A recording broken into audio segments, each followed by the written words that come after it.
All of their previous customers have an opportunity to enter their bi-weekly drawings to receive free an exterior impact metal door. Please call for more details. That's Tommy B. Butts Jr. Enterprises.com, 954-735-9826 or 954-394-1411. Trust Tommy to fortify and protect what's most important to you, your family. Welton Rayom has more than 62 years of litigation experience handling insurance disputes. They're committed to resolving even the toughest insurance claims quickly. Call them for a free consultation. 954-966-4646. At Welton Rayom, they don't get paid unless you win. Property damage claims to your home, business, or condo as a result of a hurricane. Welton Rayom can help. Water, mold, fire, smoke damage, Welton Rayom can help. Call 954-966-4646.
Why is it that you get locked out in the worst moments of your life? Where are my car keys? Man, I can't find my house keys. In those frustrating moments, you need a locksmith you can count on.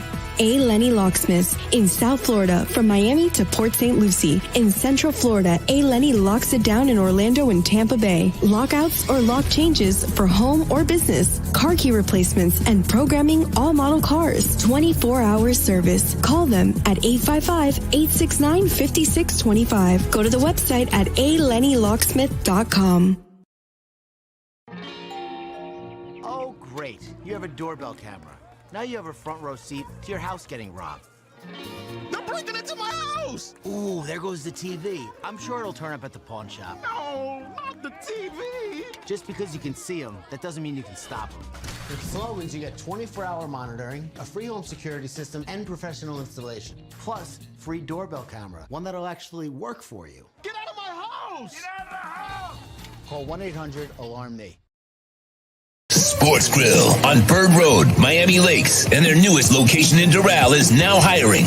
If you're looking to join a great company and South Florida institution, give them a ring or drop an email. Sports Grill is hiring all kinds of positions, from hostess to servers, bartenders, or join the kitchen staff to craft some great food for their amazing customers. Please send your resume to m.cruz@sportsgrillmiami.com or call 305-219-5726. That's 305-219-5726. Sports Grill. Good food, good drink, good friends.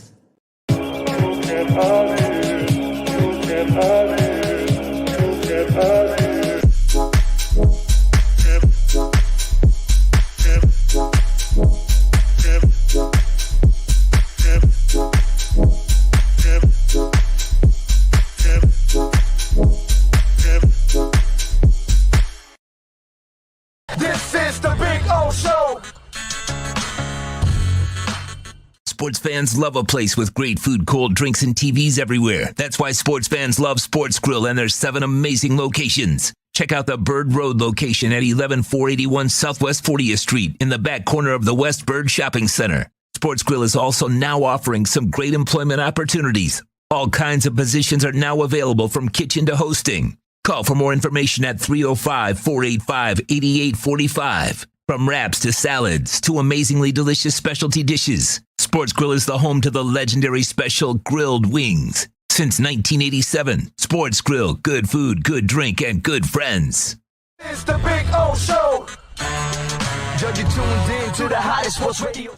When you need your warehouse looking good while staying efficient, there's only one place to find the finest racks in the business. Pallet Rack City in Hialeah.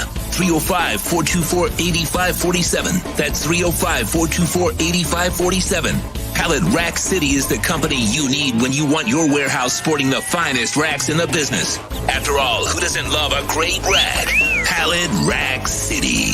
305-424-8547. That's 305-424-8547. Lando, a.k.a. the Big O. He covers all the South Florida teams. For over 16 years, EJDconstruction.com has provided South Florida residents quality craftsmanship, accurate project management, and exceptional service. That's why EJDconstruction.com is an A-rated member of Angie's List and the Better Business Bureau. When you're looking for the right custom home builder for additions or home remodeling, please call my friend Eric at 305-433-4843. That's 305-433-4843 for EJDconstruction.com. Dolphins to the Heat, well, you know what it means. Monday to Friday, lollipop blow in the...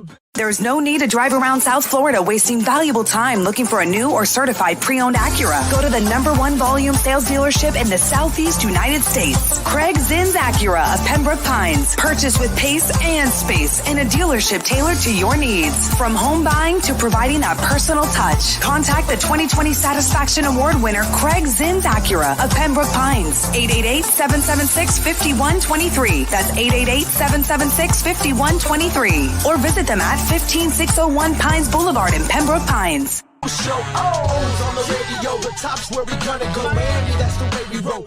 Folks, you can support the hardest working sports talk show in South Florida through Cash App or Venmo. Just search Cash Big O Show. Support us through Cash App or Venmo. Cash Big O Show. We thank you for your incredible support. On the morning show, Big O, no one has a similar show. Talk sports, talk plays, talk... If you're a Miami sports fan, then there's only one store to go to, and that's Caneswear at Miami Fanwear in Davie. They're your one-stop shop for all your inner Miami CF, Canes, Dolphins, Panthers, and Marlins merchandise. They have hats, t-shirts, game day jerseys, and so much more. Located at 2511 South University Drive in Davie, and open 24/7 online at caneswear.com or innermiamiwear.com. Call them at 954-835-5597. Caneswear, the spot where inner Miami and all Miami sports fans shop. Live and direct, because nobody do it better than Big O in the set. From sunrise, listen live. When you're ready to purchase a new home or refinance the one you have, American Dream Lending will make sure your loan experience is easy with fast approvals and quick closings. With many loan programs and competitive rates, now is the time to turn your dreams into reality. Ask about special financing for veterans. They never charge an application fee, and you will work directly with one of their experienced loan professionals. Stop dreaming and contact American Dream Lending today. 786-802-1727 or online at adreamlending.com.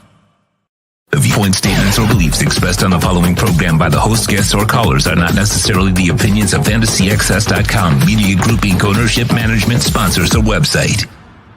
The Big O Radio Show is brought to you by Sports Grill. Good food, good drinks, good friends. Craig Zinn Acura of Pembroke Pines, the #1 volume Acura dealership in the Southeast United States. The Fort Lauderdale Police Department. The FLPD is hiring. Go to FLPDjobs.com. The Big O Radio Show originates from the OK Coin Studios. OK Coin is one of the largest fiat to crypto trading platforms in the world. Founded in 2013, OK Coin offers advanced features for crypto beginners and high-volume traders alike, enabling users in 184 countries worldwide. The Big O Radio Show is mastered by executive producer Sean Stanley from the OK Coin Studios. When it comes to South Florida sports teams, very few in the media have witnessed, lived, and covered it like the Big O. Let's start the program dedicated to your favorite South Florida teams with a passion that's unmatched. The Big O Radio Show is on. Here's the Big O. Hey, welcome aboard to the Big O Radio Show, coming to you live, baby, from Craig Zinn's Acura of Pembroke Pines. You ready? You ready? Sean is ready. We are locked and loaded Ira Winderman from the Sun Sentinel will join us at 10:30. Cameron Wolf from the NFL Network will stop by at 11 a.m. Omar Kelly from the South Florida Sun Sentinel at 11:30. Manny Navarro from The Athletic to talk a little Canes football. And, of course, those are your exclusive insiders that you get here every single week, twice a week here joining us on the Big O Radio Show. And as I say, wherever I go, I always end up back here. Wherever I run, I always end up back here on the O Show. On the O Show. I was listening to a little Interrupters, so they've got a new song called In the Mirror, so I kind of stole a little bit off of that. I'm looking forward to that Interrupters concert. Can't wait. Can I drag you and the girlfriend to it? No? Really? Well, then we'll drag her. Then we'll take her with us, and we'll leave you behind. Is what we'll do. We'll go to St. Augustine without your ass on Sunday. So you're stuck there till Monday, anyways, right? So it's a beautiful thing. Scott Fox, we're going to see you, baby. Yeah. Looking forward to going to Tortugas there in Flagler Beach. That's going to be a lot of fun, man. I'm looking forward to it. We got a lot of road trips coming up. We go to Vegas next week. Remember, we'll be broadcasting all 3 days for the draft. So we'll be out there. Thursday, we'll start off at 8 o'clock, I believe. I wrote the times down to make sure. 8 o'clock Thursday, 7 p.m. Friday, and noon on Saturday. And I love Saturday because it'll end around 6 or 7 p.m. Eastern, right? But that's 3 or 4 where we're at in Vegas. And that night is Kansas. So after I'm done, the third day of the draft, my mind is going to be, pretty much scrambled and scrambled eggs at that point. I'm going to need a little rock and roll in my life, so I'll carry on my wayward son, and I will go to the point of no return. Since I am the people of the South Wind, I will go enjoy a little Kansas. Maybe 2 of you got that? Nice to see Alarmo made it, by the way. Yeah, baby. Alarmo's in. We will pick the winners on Monday. Remember, if you're trying to win one of the Alarmos, you got to send in your full name. Somebody, and it always happens. Hey, I want to win one of the Alarmos. Okay. I'm going through them all, right?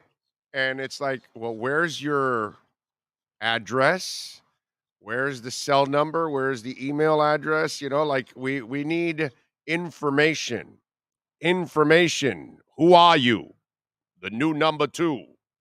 I am not a number. I am a free man. No, seriously. You guys got to put in your info because I'm not going to pick somebody that doesn't have their information. That dude already lost. It's like, so you can send it on DM on Twitter at Big O Show, on DM on Instagram at Big O Radio Show, on our text line, on our Welton Rayon text line, 855-912-1056. That's 855-912-1056. If you want to win one of the 3 Alarmos that we're giving away. We're giving an Alarmo away, not an alarm system. Although we will give you a free doorbell camera if you call 1-800-ALARM-ME and tell them the Big O Radio Show and you sign up, you will get a free doorbell camera. So you can do that if you want to sign up and get our amazing monitoring system and everything that you're going to get with it and all that and the coverage. 14 different states, by the way. So, we have listeners all over the world. We're not there yet. Sloman's is not all over the world, but they are in 14 states now in the country. So give them a ring, 1-800-ALARM-ME. All right? There you go. I see Jamie Zorrilla is in the house. Gus 1388, Ian from Brooklyn, Ken Sean, Greater Good, Dougie Fresh. It's Earth Day today. I didn't know that. And let's see. John Young, the Greater Good. Let's see. Yes, Alarmo made the trip. Alarmo's permanently now on the road with us. Dougie Fresh says, any chance of broadcasting from VSS again? Well, if they become a sponsor, yes. You got to become a sponsor. But would love to. Love Jose and the boys out there. Big O, good morning to you and Sean. May God continue to bless your show. Thank you, 6193. Appreciate you. John Young says, Big O, I had fun watching the Marlins win last night. I know Pablo was dealing last night, man. Was magnificent on the mound, and Mr. T turned into Mr. Knockout in the park. Great game. That was awesome, by the way. Yesterday, watching the Marlins game, and for those of you, they salvaged it and got that win yesterday, the 5-0 win over the Cards. Are 5-7 right now, so they avoided the sweep. And Jazz Chisholm was like trying to get ready to get into the batter's box, and the umpire's trying to hurry up Jazz Chisholm, and Jazz like, yo, man, hey, I got my routine. Chill out, dude. Chill out. And he whacked that baby, and that was a 2-run homer. That was awesome, dude. That was awesome. That's the equivalent of, the guy that lines up to take a 3, but he hesitates for a moment and he has to pump and then shoot again. And more often than not, what happens? They miss that 3, don't they? Right? Every time they hesitate and they make them wait a second, then reload again and shoot. Usually they end up missing that 3. The incredible 3-point shooters are the ones that really usually get that shot on the second go-around. So you think about it.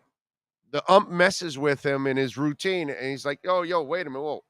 And it didn't phase the kid, and he stepped right into the box, and he just hit a moonshot. That was awesome, dude. That was beautiful. And Pablo dealing yesterday. I just, again, it's all about the offense, man. It's all about the offense. We all know, those of us that follow the Marlins, we know they have the pitching. There's no doubt in my mind they have the pitching. The question is, do they have enough offense right now? And that's what just doesn't appear at the moment to be the case. And it's what we thought. Okay? Unlike the beginning of the Heat season, we didn't know how deep they were. We didn't know how good Caleb Martin could be, or Omar Yurtseven, or Gabe Vincent, or even Max Strus, who showed us a little something the year before, but you still didn't know. And then all of a sudden, you found out that you got a really deep Miami Heat team. They're so damn deep. Victor Oladipo and Markieff Morris, I caught them in the last game. They were playing poker. I don't know if you caught that at the end of the bench. They had a little table set up, and, they had no business playing anyways. So they kind of had a little poker table going. I mean, that's how deep the Heat are, that Oladipo doesn't even play. It's crazy. Man, it's impressive. Impressive. So we didn't know that the Heat would be that deep, right? And now they are. And we're like, holy shit. Well, the Marlins, we didn't think that they would have offense. So far, we're right. Omar Kelly, who'll be joining us later, he was leading the charge. Hey, this offensive line is going to suck. It's going to suck. It's going to suck. And sure enough, it sucked. Sometimes you can foresee things and say, okay, I don't like this. I'm not a big fan. There's something wrong with this. You know what I'm saying? And then you find out as time develops, you're wrong. And I hope I'm wrong about the Marlins. But right now, when I look at the Marlins, I just don't see enough offense. Now, if some of these young guys become a Caleb Martin and a Gabe Vincent and a Max Strus and an Omar Yurtseven, that's what the Marlins need. They need some of these young guys to shine. Remember what happened in 2003? You had a lot of young guys have career years, breakout years, and that really helped and catapulted the Marlins, and they were the hottest team from May all the way to the end of the season. And then they went on, obviously, to win the World Series and take down the evil empire that is known as the New York Yankees. So it's one of those things that we got to hope for lightning in a bottle right now for young guys, because we can't really count on Bruce Sherman in the front office trying to make a couple of moves and go trade for some bats. They didn't buy him in the offseason, So I doubt that they're going to go for them now. You know what I'm saying? So that's the thing. It's Marlins. Show us if you can produce some offense. Would be really, really nice, man. Would be absolutely exceptional. Lisa Rose is in. Greater Good. James Vivinetti. By the way, don't forget to smash the like button while you're in there. Daniel Grafton, Big O, what's the product on your hair to get your hair looking so full and beautiful? I don't know. I have no idea. Is my hair beautiful? Is that what you would call it? I mean, listen, I'm not trying to downplay it. I also know I'm blessed to be 55 and still have this hair. Okay, that I'm not going to lie to you on that. I know I am super, super blessed. You know what I'll do? If you follow me on Twitter at Big O Show, I'll tweet out the shampoo. It's some herbal essence stuff that my wife buys. It has coconut and I don't know, dude. I it's a green bottle. It's a green bottle, and it's got a little gold in it, and in the writing, and I have the shampoo and the conditioner. Okay. And it's like it's a bottle shaped like that, and then it has like that cap that is, it goes wide, but it's a round cap. It's kind of weird, and it pops open. I can't tell you exactly the name. That's how bad it is, dude. My wife buys it, and she says, "Here, this is pretty good." Are you trying to find it or something? Oh, okay. I'm seeing you type. I'm looking at my peripheral vision. I mentioned what what it kind of looks like, and I immediately see Sean typing. I'm going, is he trying to find it or something? But yeah, it's I think it's called Herbal Essence. It might be. You know what? Let me ask the wife. Let me ask her if she knows the name of that soap. The name of this shampoo. I'm sorry.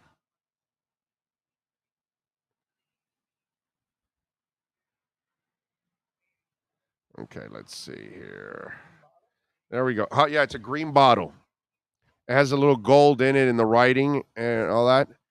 And it has a picture of a coconut on it, if I remember correctly. Because, you walk into the morning, into the shower, you're not really paying attention, I guess. Amber Heard is a monster. She does. Now, I don't know all the facts. None of us know all the facts. I can only guess. Okay? I think this dude married a crazy bitch. Okay? I think he needs to go find Buck Cherry and crank up. Any of you out there heard the Crazy Bitch song from Buck Cherry? It's a great song, by the way. It's an awesome song. Look up Buck Cherry, Crazy Bitch. Great song. The lyrics, everything that go with it. Yeah, Amber Heard looks like, yeah. Kind of looks, that one looks weird, man. I don't know what's what. Maybe Depp is a monster and maybe he beat her up or something. I have no idea because it's a he said, she said. We don't really have. There's actually more physical evidence with her than him, actually. Victor says he's enjoying the Heat playoffs and the Finns offseason. I'm with you there. Christian Giovanelli, thank you, sir, for the love. Hiccup says Hill is going to wish he stayed in Kansas City because of Tua. Turnt Balova. All right. There we go. Joey says, go Cats. I'm so happy I have 2 seats with my dad for our first Panthers game against the Lightning. You think we've got it? Yeah. Oh, yeah, we've got it. And we've got a lead. Okay. So let's walk over what happened last night with the Panthers. So the Panthers last night defeat the Red Wings 5-2. They've now won 12 straight. So they tied the franchise record. They also have 118 points, leading the Avalanche, who have 116, and both have 77 games. So Avalanche don't have any games in hand right now. They clinched the number 1 spot in the conference, but we all know we want the President's Cup.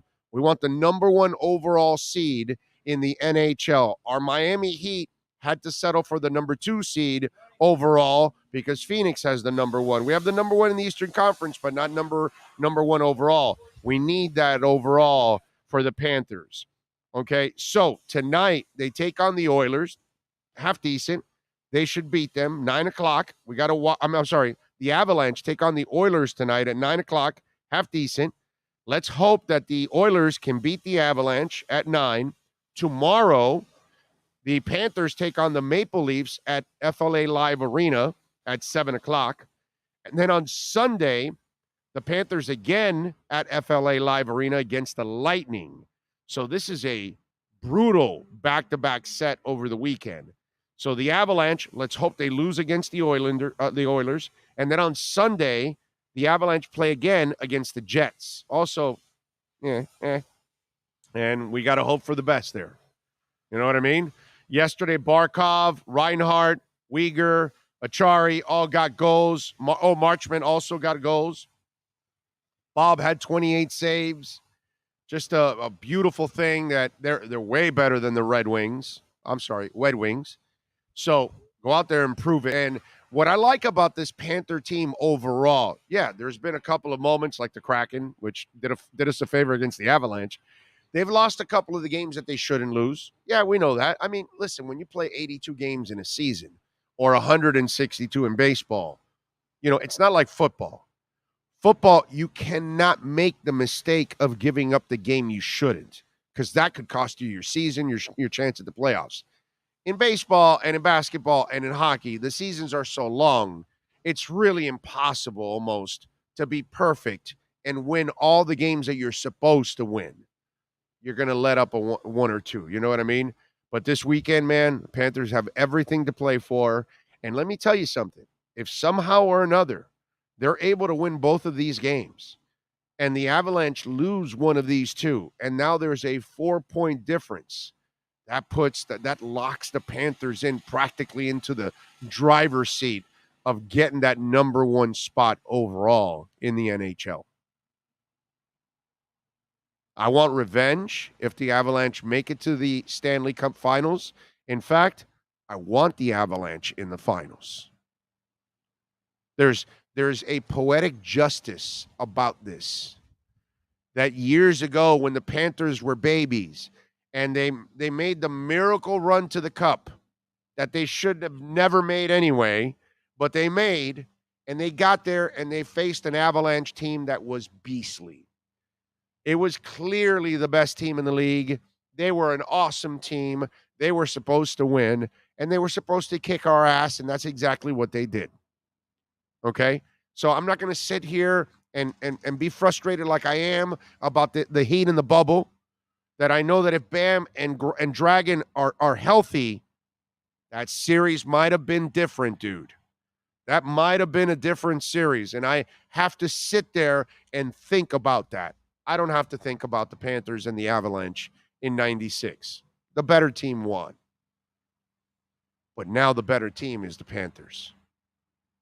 And I want the Panthers to go out there and prove it. And this one will be sweeter. Because if the Panthers beat the Avalanche, they beat a team that's practically their equal, if not their equal. Whereas when the Avalanche won, they beat an upstart team that overachieved to get there. I want revenge. I want the Panthers in the Cup. I want the Panthers winning the Cup. And I want the Panthers defeating the Avalanche to win the Cup. Good luck to our Cats this weekend, man. Looking forward to it. 855-912-1056 is the Welt and Rayom text line. That's 855-912-1056 on the Welt and Rayom text line. And remember, if you want to win one of the three Alarmos from Slomans, we're giving away 3 of them. We're going to mail them out on Monday. We'll pick the winners. DM me on Twitter at Big O Show, on Instagram at Big O Radio Show, on our text line, on our Welton Rayom text line, 855-912-1056. Send, no, not on the Welton Rayom text line. Yeah, you can do it on the text line. I was thinking YouTube. And on email, by the way, at BigORadioShow@yahoo.com also. BigORadioShow@yahoo.com. Send us your full name, your address, your email, and your cell. Okay? All right, we don't need the address. Cell, email, and name. We don't need the address. Cell, email, and full name. That way we have it. If you win, your tickets will be at will call for the boxing tickets. If you win, we'll tell you you win a Alarmo. There you go. We're giving away 2 things. I forgot about the boxing tickets. We got boxing tickets on May 7th, and we got the Alarmo. So we're giving away, how many pairs did he say? 4 pairs? This week, right? Yeah, next week we'll give away 4 more. So 4 we're going to give away right now. Just send it all in. I'll pick all 8 eventually. Don't worry about it. But just send it all in. All right? But specify if you want to win the boxing tickets. Specify if you want to win the Alarmo. Okay? What else do we have here? The Marlins increased their payroll to about $84 million. They should have signed some offensive players. Yeah, no, they didn't do enough. They didn't even come close to doing enough, but that's all right. What are you going to do? The Rays have about the same payroll, and they have a better offense. It all starts with the front office. Hey, Dan B., what have the Rays won? Please don't brag about the Rays. Please don't brag about the Rays. The Rays and the A's, there's nothing to brag about. They're a joke. They ruin the fact that they have good baseball people by not putting any money into it, Dan B. That's actually worse. Okay? That's actually worse. You're actually good enough without money to compete, and you refuse to put money. That's why Theo Epstein won. He looked at that Moneyball thing, and he said, wait a minute, let me add money to the Moneyball, and then it'll work. That's why Moneyball doesn't work. There's no money involved in Moneyball. That's why it doesn't work. So please, don't brag about the Tampa Rays and the A's. What do? Yeah, they win for what? Nothing. They win nothing. Go, hey, Dan B., you go sit in that ugly arena or that stadium that they have there. Go look up in the rafters, see if there's any titles there. Now go to Marlins Park and go see if there's a couple titles there. Let's go check it out, my brother. The Rays. Give me a break, dude. Yeah. It's not about competing. It's about winning a title. Okay? The Rays. Oh, I'll be at the Heat game tonight. Enjoy it, DF. Horn Dog says, I love that song by Buck Cherry. Great song. Oh, yeah. Oh, yeah. It's a great song. Caddyshack says, the Marlins looked good last night. That was a well-pitched game by Pablo. The Marlins actually looked decent the past 2 nights holding the Cards. Yeah, but that's the problem. It's their pitching. The hitting is what needs to come through, my man. That's what needs to come through. All right, let's switch gears. Let's talk a little basketball. Ira Winderman and the Sun Sentinel. My man covers the Miami Heat. We'll get to Ira in a couple of minutes. Remember, we are going out to Las Vegas next week to cover the NFL draft. We'll be in Vegas. Speaking of Ira, coming up here, we're going to also go to Vegas in July for a week for the NBA Summer League out there. So we'll be having some fun in Vegas. And hopefully there'll be, of course, other events that we're going to go out to Vegas for. But that'll be part of the show as we expand and start to travel more and more and more. So we've got Vegas this week. Sean and I are going to go up to Flagler Beach in Daytona. We're going to be out at Tortuga's Sports Bar and Grill. Big Dolphin fans out there. They're shipping us up there and hosting our show for a couple of days. Then we're going to go down to the Keys. We're waiting for that date in the summer. We're going to go down to the Keys for a show for a dog adoption weekend. You know me, I'm an enormous supporter of dog adoption. My wife and I have adopted 5 dogs ourselves. So we love animals and love our dogs. And so anything I can do to help the cause of adopting dogs, I will do it so happily. So I'm looking forward to that. And then in July, as we just mentioned, we'll hit the Vegas Strip, and we'll go out there for the Vegas Summer League for a week and hang out with Ira and Anthony Chang. By the way, both are fantastic insiders here on the program out there, and have some fun, and also mingle with some of the NBA folk out there. I always went on the road trips for the NFL stuff, right? Now we're going to start going on the road trips for some of the NBA stuff too, man. Start getting that involved. So all of that. Look, we've already moved up now to giving you NBA reports 5 days a week like we do with football. We'll work on doing it on the Canes too, because that's kind of the idea, to give you Canes, Heat, and Dolphins reports every single day on the program, because I think those are the three teams that are always on our minds and always in the headlines, as they say. Do want to remind you, Welton Rayom is a proud sponsor of our program, not just the text line, but if you need a law firm to protect you for bankruptcy, personal injury, condo damage, criminal defense, please don't get in trouble. Maybe Mike Tyson wants to call Welton Rayom because he may need it, unfortunately, even though that guy deserved it, by the way. Homeowner property damage, some kids may run into the wall of your house and knock it down. You may want to call them. So all kinds of different things that they do. Call them at 954-966-4646. That's 954-966-4646. Let's get ready for Ira Winderman and our Acura of Pembroke Pines, Miami Heat, and NBA report. Heat fans, time for the best insight of your favorite team with insider Ira Winderman, exclusively on the Big O Radio Show. It's the Acura of Pembroke Pines, Miami Heat and NBA report. Here's Ira Winderman. There he is, the man, the myth, the legend, Ira Winderman. How are you doing, my man? I am doing good here, Big O, and sort of, to me, this is swing day when it comes to the Heat playoff series.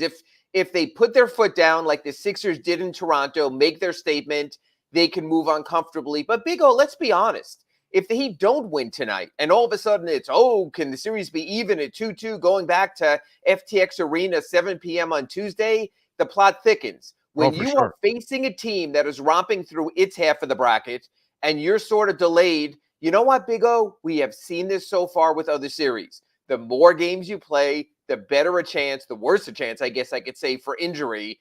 Right. So for the Heat, they need to take care of business. This, to me, will show something of their, I don't want to say championship medal, but at least playoff medal tonight. Well, listen, we're looking at Milwaukee with a major problem, Booker and Phoenix. Sure. And last night, even Jalen Brunson, he takes that dirty shot from Royce O'Neal, and he's lying on the floor for a little bit. The good thing is we went to the locker room, came back, and the kid was fine and was marvelous again yesterday, 31 points. Although he didn't hit a three-pointer. He went 0 for 5 from three-point range. It's amazing. But Brunson has really turned into a really nice player overall. And obviously Dallas has shocked the Jazz, now leading 2-1 without, Luka. But it's true. The risk is there, and the injuries just changed the complexion of so much. That's why we sit here and still wonder about, Bam and Goran 2 years ago in the bubble, because we're thinking it could have been a whole different ball game right there at that point. So, by the way, what do you think about Milwaukee's situation now without their best shooter? It's interesting. I think Chicago's still beatable because, remember, the Bulls are shorthanded also. They don't have Lonzo Ball. So I think you can survive this. If Giannis Antetokounmpo and Drew Holiday are who we think they are and who they think they are, right, I think they win that series. But, Big O, something fascinating happened at the end of the regular season. Milwaukee decided that they would prefer to play Chicago in the first round, and they tanked. They might call it something else the last week of the season and fell to number 3. Well, all of a sudden, not only did that, get them Chicago in the first round, but that would put them on the road at Boston.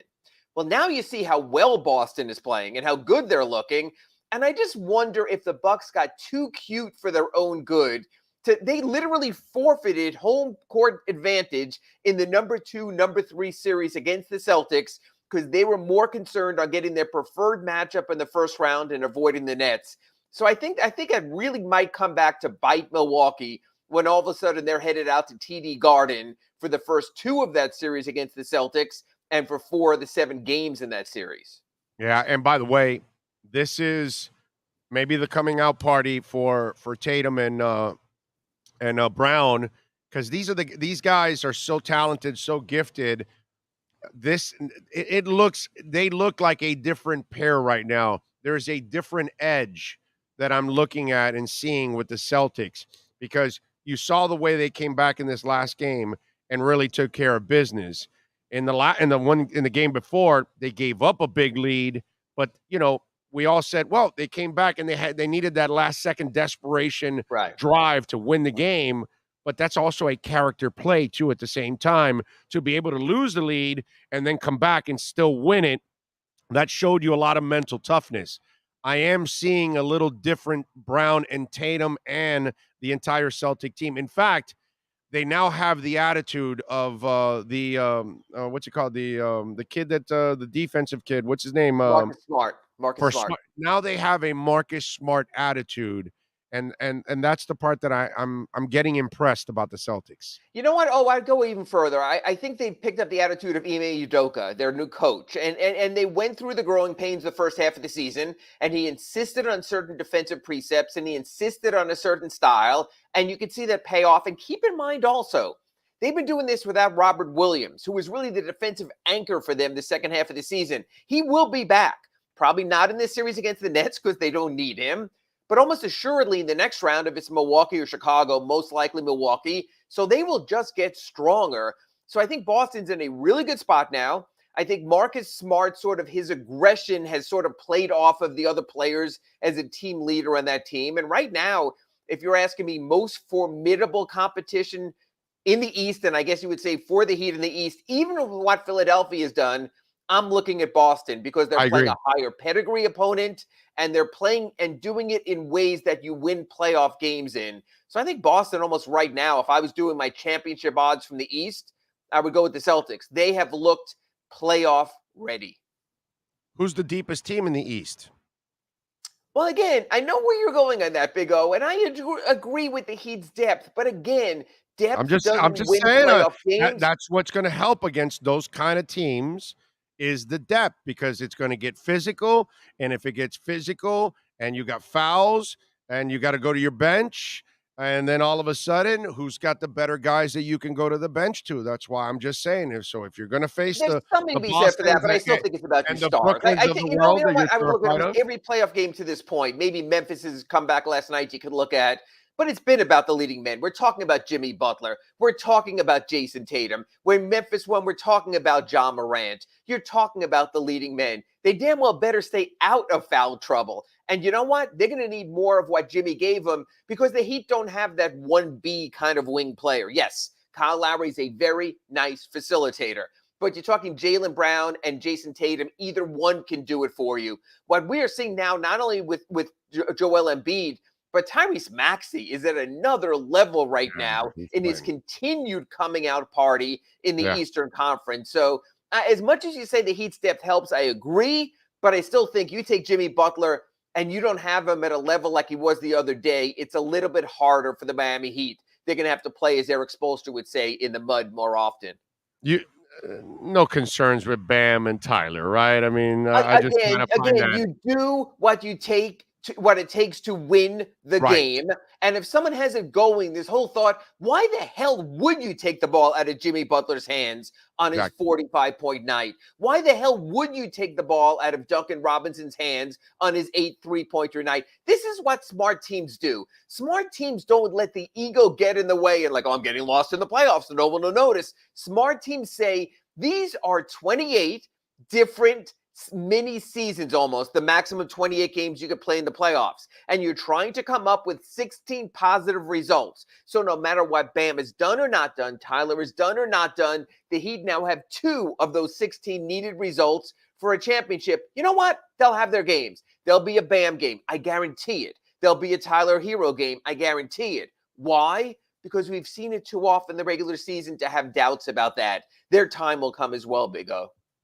I'm with you there. And of course, we're at Acura Pembroke Pines. Come on out, baby. We got a great selection of new and certified pre-owned vehicles, folks. So come on out and you can get a great deal. Tell them the Big O sent you at 15601 Pines Boulevard, just off of I-75 in Pines.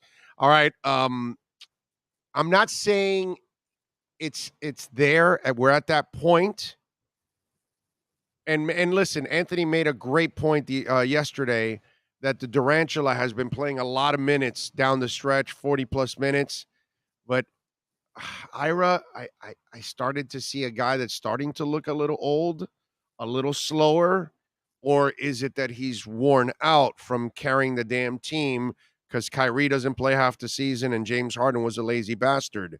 So which one is it? Am I seeing a worn-out Kevin Durant, or am I seeing a Kevin Durant that father time is starting to creep up a little bit? You know what, Big O? Because I prefer to go with the positivity during these Acura Pembroke Pines reports, I'm going to go with a door number 3. I just think the Celtics defense is freaking great. Just like the Heat have done that against Durant at times. So I think he just ran into the wrong matchup at the wrong time. Yes, he has logged the big minutes. Yes, it's so much isolation ball. That's what the Nets do. They give the ball to Durant, they give the ball to Kyrie, and they get the hell out of the way. But Boston's defense is so good and so complex and so on a string. I think that's the problem for Kevin Durant, because it's one guy coming at him, then another, then additional length, and they're banging him and they're bumping him. Then Turner showed during one of his times trying to get the ball the other day, it was like bumper cars. He was like the guy at the top of the pinball machine, just bouncing like crazy all over the place there, because they're saying we have the fouls to give him, we can play physical. I credit Boston's defense more than anything. I think what Boston has done with their turnaround purely has been on defense. They have really good defenders out there in Smart and Horford right now, and some of the ancillary players also. So I'm going to give more credit to Boston. I think if the Nets would have gotten their crap right and not wound up in this series, I think Kevin Durant would be in a lot better place. So I'm going to say 1A is the reasoning for Durant's struggles is what Boston is doing. They are able to target him. That's a two-man team, to go to your point with talking about depth, where there's no number 3. There's Kyrie and there's KD, and almost That's a thought, you know what? Those guys get 70 points. We're fine. No one else is going to score. That's an oddly composed team. They needed the big 3. Remember, James Harden was supposed to give him the other 30, but his ego got in the way. They're missing that right now. Ben Simmons not back till game 4. Gosh, they could be down 0-3 by then anyway. So I think that's where it went south. They were a two-man team without depth. You can't be that. No, I'm with you there. And as a two-man, and they're a complete ISO team too, which they don't really get everybody else involved like other teams can use some of their role players in all kinds of ways. All right, let's get back to the Heat and obviously getting ready for the game tonight. The play of Gabe Vincent. I mean, this is one where tonight you want to see, is it real or is it Memorex? Because what that kid has done in the first 2 games, what I love is, Ira, not only did we find out that these young kids can actually play and that the Heat have depth, but now these young kids are performing on the playoff stage, which is something that you worry about. Now tonight, role players, road games, that's kind of a kryptonite for role players. So for me, it's going to be really intriguing to see how Vincent, and maybe if they go to Caleb, how they handle the whole Trae Young situation. Kryptonite for young, less mature players. But I like what Eric Spoelstra said the other day about Gabe. It feels like he's been here for 10 years. He was there for every second during the bubble, doing nothing but getting additional development time because he couldn't do anything else. He was with the Heat all last season. He did have some playoff minutes against Milwaukee, and then he emerged in his role. Same thing with Caleb. Remember, we spoke, Big O, at the start of the year. Usually your two-way players are young neophytes you're going to develop. Instead, they took a guy with 2 quality seasons with the Charlotte Hornets. They brought him in. He's mature. He's ready to go. That's the difference. I don't think that Gabe Vincent and Caleb Martin will crumble under the lights in a situation there, playing in Atlanta and State Farm Arena, because they've been in these moments before. I think they'll be fine. I think that those 2 were up to a road moment. I don't look at any really Heat player that they're using in their 9-man rotation as saying, Will the moment be too big for them? Almost all these guys, Tyler Hero, your sixth man, huge in the playoffs in 2020. Dwayne Dedman, your seventh man. He's been around. He's seen it all. Duncan Robinson, he was there in that 2020 run to the finals also. So it's not like you got guys who are like, oh my God, it's the playoffs. What do I do? If anything, some of the Hawks look that way at FTX Arena. I'm with you there. All right. Follow him on Twitter at Ira Heatbeat. Ira, what are you working on the Sun Sentinel so folks can check you out? Posted a story this morning. I thought Eric Spoelstra was really candid and almost surprised he went back to this when he reflected on the Markieff Morris injury and Nikola Jokic only getting a one-game suspension and Markieff missing 58. And he said, look, this is not a case where I'm trying to screw the guy, move him out of the rotation. He missed so much time. It's just hard to play catch-up. And he actually reflected back because everyone's talking about Nikola Jokic, number one for MVP, number two for his struggles in the playoff series, his team struggles, not his against the Warriors. And I was surprised that Eric Spoelstra went there, but it just shows you that even 5 months later, the fact that Nikola Jokic got a single one-game suspension, all forgotten and got back at it for that brutal whiplash that he left Markieff with. And now Markieff simply has not been able to re-find himself after that missed time. Eric Spoelstra was asked that in reference to a question about Markieff and Victor Oladipo.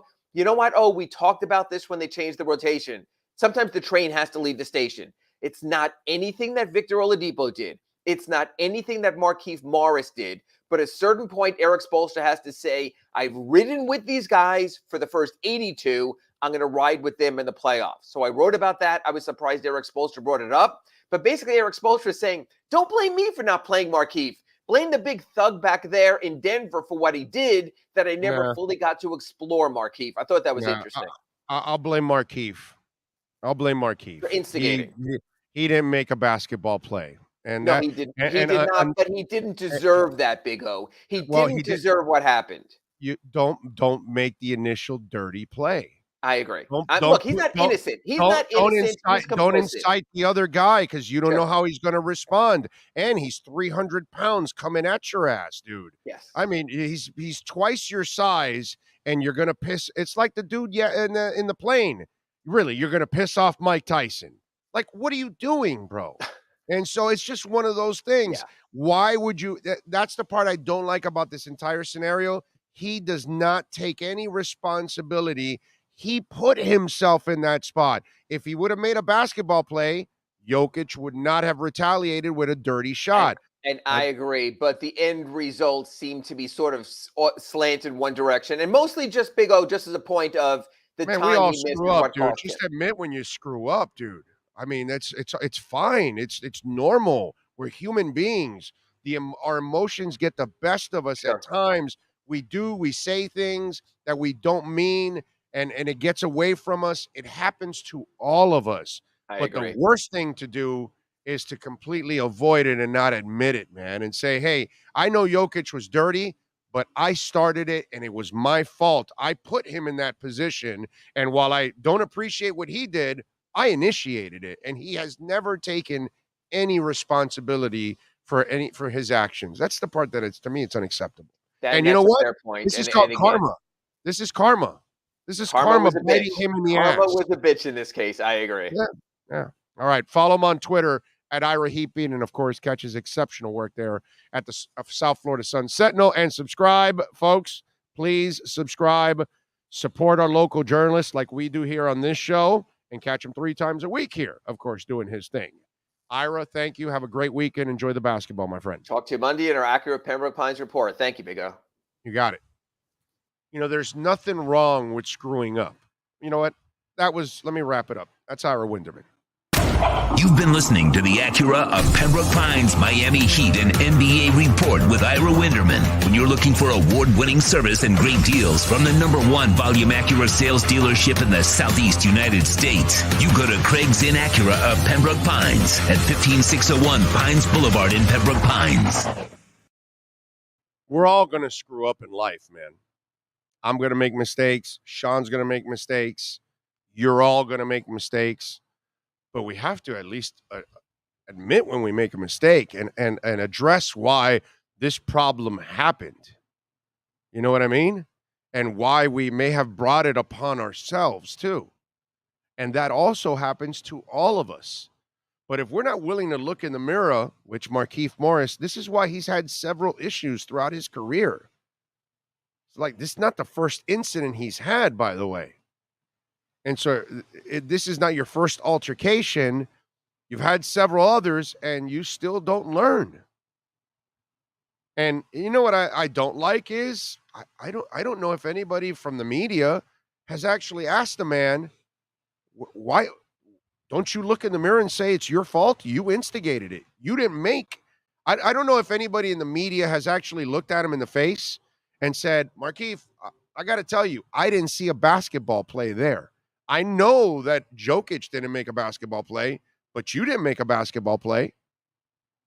I would ask him straight out just like that. You may think you made a basketball play, but I want you to know that a lot of people know you didn't make a basketball play. That's what he needs to, he seriously needs to be challenged a little bit because he needs perspective. He needs to kind of look inside, bro. That's going to be Markieff's problem apparently for the rest of his life. So whenever he screws up, he's not going to take responsibility for it or actually look at why this happened to him. It's displaced anger. Now you're sending it all Jokic's way, and you think you dislike him and you hate him, and it's all his fault. No, dude, it's your fault. You took a dirty shot, and then he topped your dirty shot and made it even worse. But you brought it on. And I don't blame Jokic for that. I blame Markieff Morris for that. Take some responsibility. Damn it, dude. It's just ridiculous, man. We're all going to screw up. All of us are going to screw up. But if you're not willing to admit it, then, you can't grow as an individual, man. Big O, looking at John Elway's stats, how did he make it to the Hall of Fame? The first couple of seasons were not Hall of Fame numbers. Isais, you're young, my man. It's a different game, a different defense, a whole different world that he was playing under. John Elway's a Hall of Famer by far. It's not even close, okay? What John Elway and Dan Marino would be doing in this league now would be criminal, okay? Criminal. They would eat up this league like it's going out of style. Yeah, no, don't. Completely different game. They cared about running the ball there in back in the day more than they ever did nowadays. It's a whole the receivers and corners were fighting each other down the field for the football.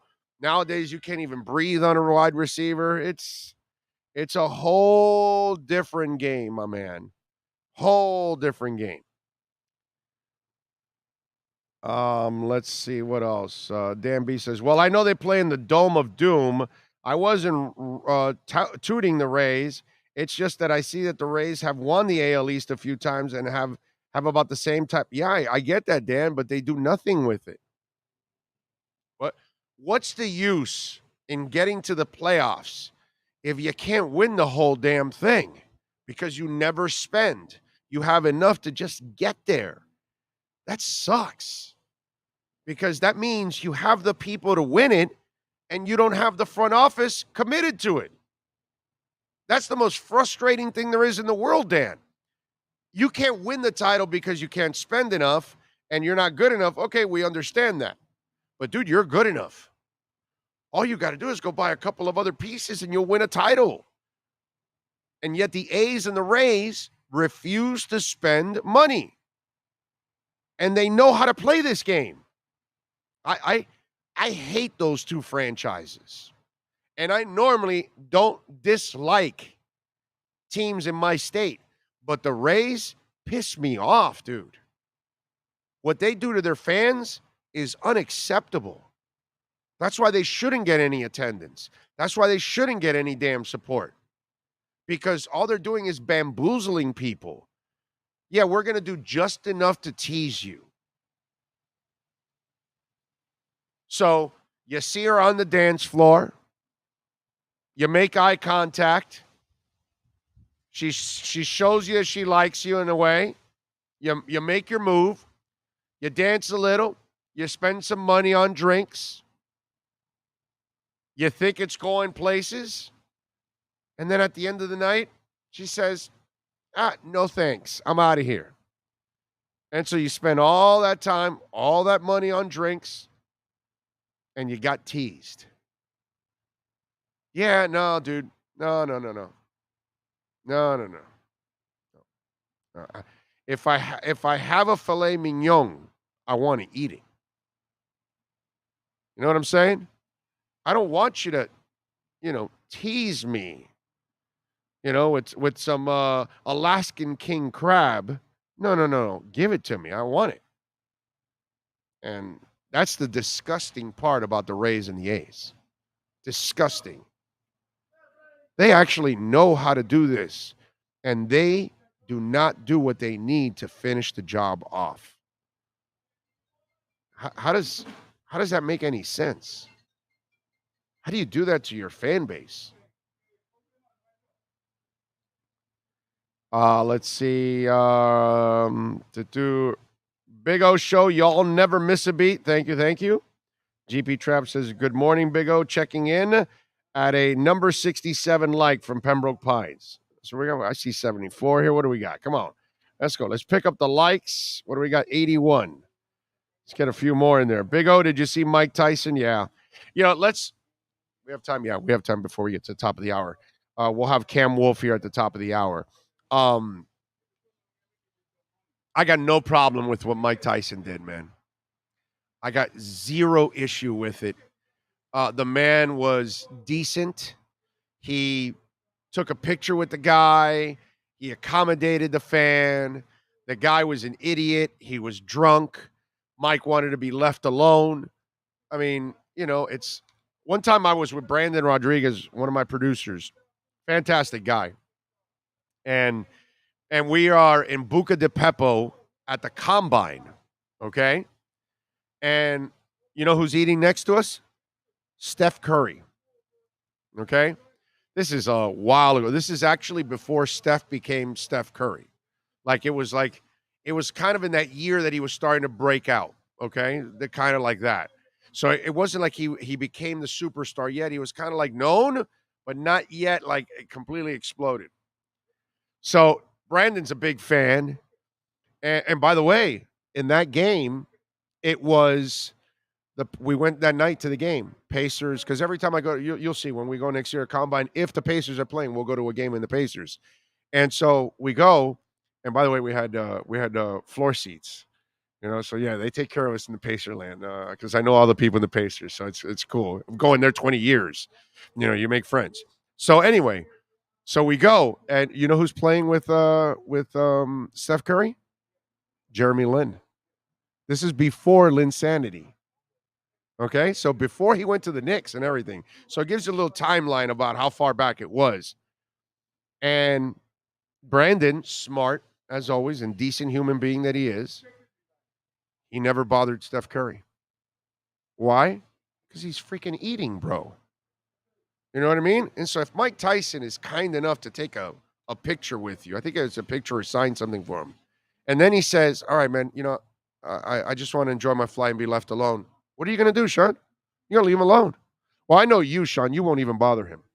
You wouldn't even gone up to ask him for anything anyways. You would have just said, oh, yeah, I saw Mike Tyson. And that's it. You would have, that's all Sean, because Sean's not that guy. He's just not that guy, Sean is steady. He doesn't bother anybody. He's just good, man. You know what I mean? He doesn't need any of that limelight stuff. You know what I'm saying? And Brandon he handled it the right way, bro. And by the way, we waited till he was done, and I go, well, why don't you go up to him? He goes, nah, man, I don't want to bother him now. He's, there you go. You know what I mean? But the entire meal, he was like, damn, Steph Curry's sitting next to us. Yeah, I love Buca di Beppo. I always go to the one in Indy.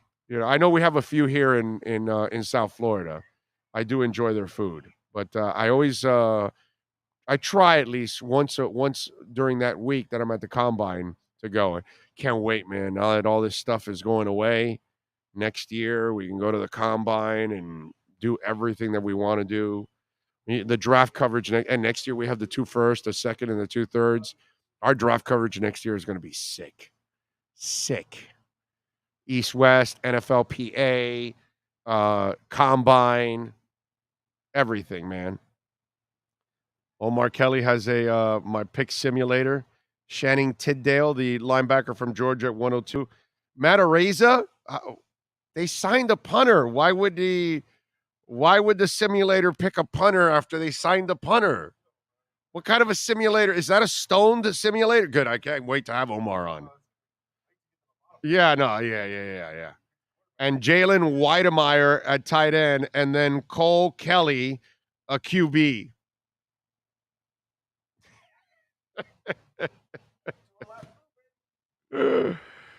Oh Lordy, yeah, that simulator is smoking some stuff, dude. Holy crap!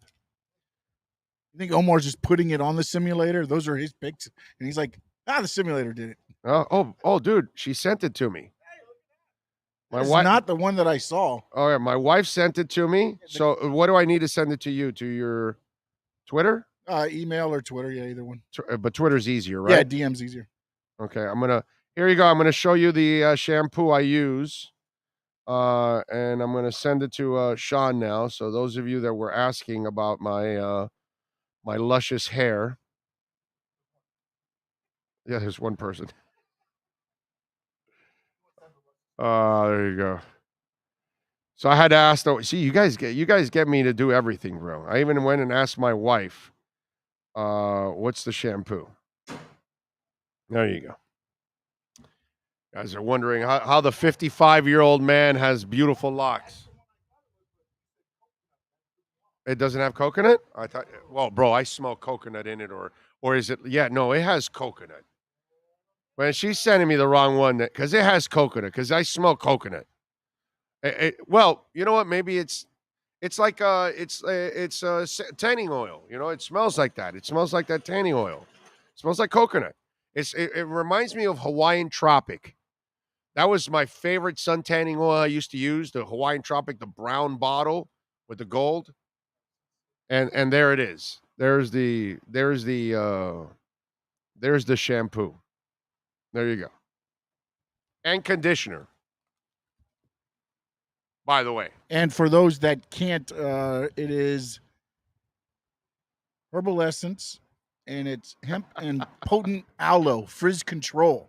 That's why the luscious locks. It's frizz control. It's frizz control. I'm frizzless. So there you go. That's my story, and I'm sticking to it. Shampoo and conditioner. Okay. And by the way, if you buy the conditioner, keep the bottle upside down, because I swear to you, you're going to end up like was it Heinz? Was it Anticipation? Was it the Heinz ketchup bottle? Was it Heinz with the commercial? Anticipation, the Carly Simon song? Yeah, because if you don't have it upside down, then it all sticks down to the bottom, and then you're just trying to smash the thing and make it go down. So keep it upside down so all the crap goes to the bottom, or which is the top. And then that way you just took out the top, boom, and quick, okay? Just a tip, all right? The conditioner, keep it upside down, bro. I'm telling you, man. That conditioner is thick, bro. Damn, that thing is thick. Big O looks like he's talking to Alarmo. I talk to Alarmo all the time. I count on Alarmo for a lot of things. Not just protecting my home and my family and my dogs and everything, but I'm also talking to Alarmo because I want him to protect Tua. In fact, I'm trying to talk to the Dolphins to sign 5 Alarmos. Because if we stack 5 Alarmos, they'll punch people, they'll shield them. That's it. That's what you need. And then Tua can do everything. Big O, Jazz hit a leadoff yesterday and hit a 2-run job. Marlins scored 5 runs and won. Mattingly should be fired before the season is ruined. Andy, they can't go anywhere anyways. They don't have enough offense. I mean, I'm not this guy is going to tell you that Mattingly is this great manager or anything, but They're not going anywhere anyways. They don't have enough, man. They don't have enough. Dude just wanted to lawyer up on Tyson. Yeah, no doubt. No doubt he baited Tyson into it, and now Tyson is going to have to pay some money, I'm sure. Oh, Senior Bowl next year. I got your first lap dance at Sammy's. Well, Sammy's is closed, just so you'll know. The one on Airport Boulevard, that one closed. Closed a few years ago, and Sammy's not open anymore. I'm going to have to go over to Pensacola, where you're at, Dougie Fresh, to get that lap dance. Do they have any good strip clubs over at Pensacola? Yes. What else do we have here? Fins for Life says, what's up, oh? Just hopped on. Just checked crypto, and oh, Lord, not looking good. No, it's good. It's good, bro. I'm telling you, listen, if it doesn't pop, what's good is that it is still meandering at 40,000. It's fine. Keep buying. So I'm telling you, keep buying. This is an opportunity for 5 months now, maybe going on to 6. And this happens, anybody that follows crypto long enough, you'll find out that there are dips that will happen and it'll stay still for a month, 3 months, 6 months, sometimes even a year. And then, boom, it shoots up. It is phenomenal. Okay? The problem is most of you are dying for it to go up, and I get it. But really, right now, it just is, it's giving you a blessing and a time to accumulate. And every chance I get, I buy a little Bitcoin. Every chance. I buy a little Ethereum. Okay. Oh, Avalanche is going to go down? I'm in. Buy a little bit more Polygon, a little more Cardano. That's it. I get a little Avalanche. I stake it at 8.6% on OKCoin. I get a little Polygon, stake it at 7-8%. Get some Cardano, stake it at 4.4%. It's fine. I'm buying it on the dip, and then I'm staking it, and it's going to earn me interest on top of all of that. It's fine. I have no problem with that. I look at it completely different where it's at right now, and I have so much confidence in what's going to happen eventually that fine, if you want to give me more time that I can accumulate a little bit more and a little bit more and a little bit more and a little bit more, then that's fine with me. Do not look at this time like a negative. Okay? While whatever games are going on right now and it's staying like this, go look at the reserves. They're drying up. The smart people like us are chewing up the Bitcoin and stashing it, man. Telling you, this is a great time. The problem is too many people are going to wait till it pops. And then when it's at 70 and 80 and 90, should I buy now? Yeah, go ahead. But you should have bought a lot earlier and waited and be patient. So this dip is a beautiful thing. There's nothing wrong with this dip. This dip is what you need. I don't care where you live in the world. I don't care what country you're in. Bitcoin is a currency that is going to be a store value for the world. And those of you that store it now before it pops, you're the ones that are going to be the smart ones, and you're going to benefit from it down the road. All right, let's switch gears. Let's talk a little Miami Dolphins and NFL football. Cameron Wolf from the NFL Network joins us with our KSDT CPA Miami Dolphins and NFL report. We unleash the Wolf Pack as we get the latest in the NFL and the Miami Dolphins with our KSDT CPA Pro Football Report with NFL Network insider Cameron Wolf. KSDT is one of South Florida's largest and one of the country's fastest growing accounting firms. KSDT CPA is a full-service firm that also excels in crypto. Visit them at ksdtcpa.com or call 305-670-3370. Here's NFL insider Cameron Wolf. All right. Yes. Big O, what's going on, man? How you doing, baby? How you doing? And by the way, for Chuck there, he says, ever think Bitcoin may have found its ceiling? No, my brother. It found its floor. That's the problem. You know, I get it. You don't follow, you don't know. But like I told you guys a little earlier, and just a little a second here, Cam, it was at 8,000 towards the end of 2020. In 2021, it jumped to $67,000. Okay. And now in 2022, it's found a floor right around 40, because that's what happens when things go parabolic. They come back down. The fact that it's found a floor at 40,000 is incredibly impressive. And what's next is a jump to 80 to 90. It's just a matter of time. That's all it is. What it did is it found its floor. The amazing thing is something that goes from 8 to 67 should have dropped a hell of a lot more than 40. That tells you how impressive it is. You're looking at it the completely wrong way, but that's all right. 95% of the world has no idea what they're talking about when it comes to crypto. All right, let's go. How you doing, man? You doing all right? You going to learn about crypto one day? You're going to learn about crypto one day? I do a little bit of crypto dabbling here and there, you know. No, really? Not as heavy as you are, but I try to dabble in it a little there. What do you got? I do a little bit of Ethereum. You know, I haven't dived into Bitcoin. I did get into the Dogecoin meme when it got popular. Did you get rid of it a year already? or so ago? Yeah. Okay. Yeah. Okay. I got rid of it, but I ended up getting in and out and getting a little profit and get out of there. Yeah. So yeah. All right. Well, you need to get on Bitcoin. I'm telling you. Just saying. Just saying. Put a little aside. You know, put a little side. You know, maybe just, you know, you peel off a little bit from what you make here every month, and you stash it, and you're gonna thank me. What your daughter's gonna thank me, because really, you know, like I've got Ethereum and Polygon and Avalanche, I Cardano, all of those. When they hit, I'm gonna enjoy all that money. Yeah, the Bitcoin, that's all going to my daughter, bro. I don't. You know, it's not for me. I've lived my life. You know what I mean? Right. So try to set her ass up, not me. I don't really care already for me, but for her, that's really what it is for. So I know you got your beautiful daughter. So, you know, you want to set her up. I'm telling you, man. Ethereum's smart, by the way. Love it. Are you staking it also? No. I just have some shares in it. Yeah. Oh, I gotta teach you how to stake. Because I'm a beginner. I'm a beginner in this deal. I bought some shares. I've been holding them, and that's coins. Really been coins. it. Yes. About coins.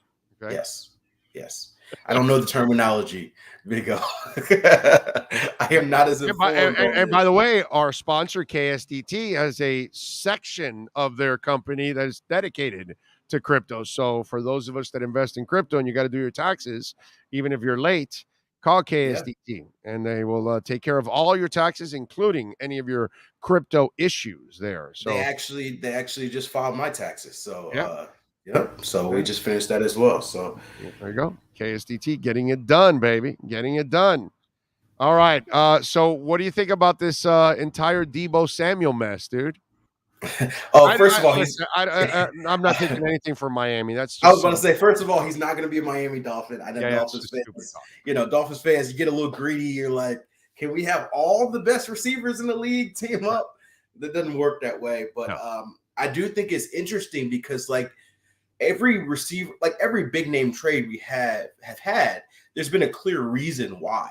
Right? Like there's been it's a money issue, or this guy wants to play with this guy, or this guy's just tired of this guy, or doesn't want to play for this team. Like the Deebo thing confuses me because they've been a successful team. It seems like everything is going great. He just had a breakout year. Seemed like his relationship with Kyle Shanahan was good. And then all of a sudden it's like, bam, trade requests, and it's not about money. And so that's the biggest thing that kind of stood out to me, like why? And so I'm seeing like a little bit of the reporting, like, hey, maybe he wants to be closer to home, or maybe he wants to play less running back, all of these things. But to me, these are all things that could be worked out. So my biggest thing is like, why does he want to be traded? Now, that being said, I kind of talked to a couple people in the league, and they feel like San Fran is not saying, hey, we're just going to give him away at this point. So they're going to try their best to keep him. I don't know if there's a way for them to convince him to come back, but the vibe I've got is that they don't want to trade him, and they want to do everything they can to keep him. But I did talk to a coach yesterday who said to watch draft draft day. He feels like if it's going to happen, it would happen draft day. The Jets were mentioned as a name there. They have 2 first-round picks in the top 10. Do they make that swing? They tried for Tyreek Hill. The Dolphins beat him out. That would probably be the team that I would watch the most in that Deebo Samuel situation. If he doesn't get traded on draft day, then maybe that helps the San Francisco 49ers chances of keeping him and trying to figure things out. But this offseason, I can't remember anything like it regarding wide receivers in particular all pushing their way out, where it's Devontae Adams, Tyreek Hill, now Deebo Samuel. This five or six of the top 5 or 6 receivers, you got to include those 3 in that group, right? So we're changing the whole landscape of the wide receiver position. Well, a couple of weeks. What I laugh at is a couple of weeks ago I brought this up. Nobody was talking about this. They're only talking about Deebo Samuel, trade him, picks, money, this, that. We can use him, whatever. This team, our team, everybody, all that. And I'm the guy 2 weeks ago. I said, that's a terrible contract. Yeah. Who the hell wants a guy for 5 years that's going to be running into linebackers all the damn time? Yeah. And now finally that's come to air now. Now people are talking about that. And apparently Deebo Samuel's apparently he and his agent probably got smart and figured this out, that this is not a way to live in this league. You're not going to live long. It's nice to develop a player like this. It's freakish because nobody does it. And then here's the quick thing. And then all Dolphin fans, or a bunch of Dolphin fans, you want Deebo Samuel or you want to create a Deebo Samuel. Actually, you don't, because that guy's not going to live very long in this league. He's going to die quickly. And this is why I said, and I've told everybody, Mike McDaniel already has Deebo Samuel on the team. It's just 6 different dudes will play the damn role. Right. And that's the best way to play the Deebo Samuel role, instead of overloading one guy where he's sure to end up with an injury. And that's why maybe Deebo Samuel doesn't want to do it. Do it the way Mike McDaniel has structured it. That's why this guy's so damn smart. And what's interesting about the Deebo situation, I love Deebo as a player. I think that he's a heck of a player. He's a heck of a personality. I got to spend time with him at the Pro Bowl. He's everything is advertised. But I would be hesitant as a GM to pay him $20-25 million a year. You look at his history, and I went back and did a little homework on this. For the last 7 years, he's been hurt and missed time, dating back to college. And so you're having a player who's physical by nature, but he also seeks out contact. So whether it's at receiver or running back, you're going to have to, bake in that you're going to have to miss some time with him. And the other element of him, I think that the Shanahan and the 49ers system used his skill set perfectly.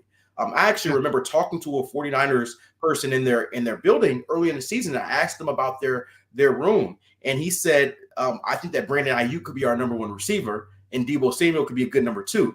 And we all know what happened. Deebo had this great year, but even in the 49ers building, they didn't really see him as this player until he truly broke out. So I would have some worry if I'm the Jets, if I'm the Packers, if I'm the Texans. Is this guy going to, did he hit his peak in year 3 in the Shanahan system? So I think all of this has to play a factor in it, which is why I would have felt more comfortable trading for a Tyreek Hill or a Devontae Adams, or even an A.J. Brown if for some reason he was on the market before I would do a Deebo Samuel. And let me tell you something. It becomes a bigger problem now. And this is why I'll tell you this. You don't know if he can play full-time wide receiver. You don't know how good of a receiver he really is, because he plays a lot of running back. And so that kind of hides it. You don't know how good of a pure wide receiver he can be. So if he goes in with that attitude, and now you've got to pay him, but he doesn't want to play the running back role anymore, and he wants to play wide receiver, you may now be overpaying for him at this point. And I used an example with Poupart yesterday. There was a kid out of LSU named Devery Henderson a few years back. I don't know if you remember him. He was initially a running back. They switched him over to wide receiver. But he was never a good wide receiver because his hands were never consistent enough.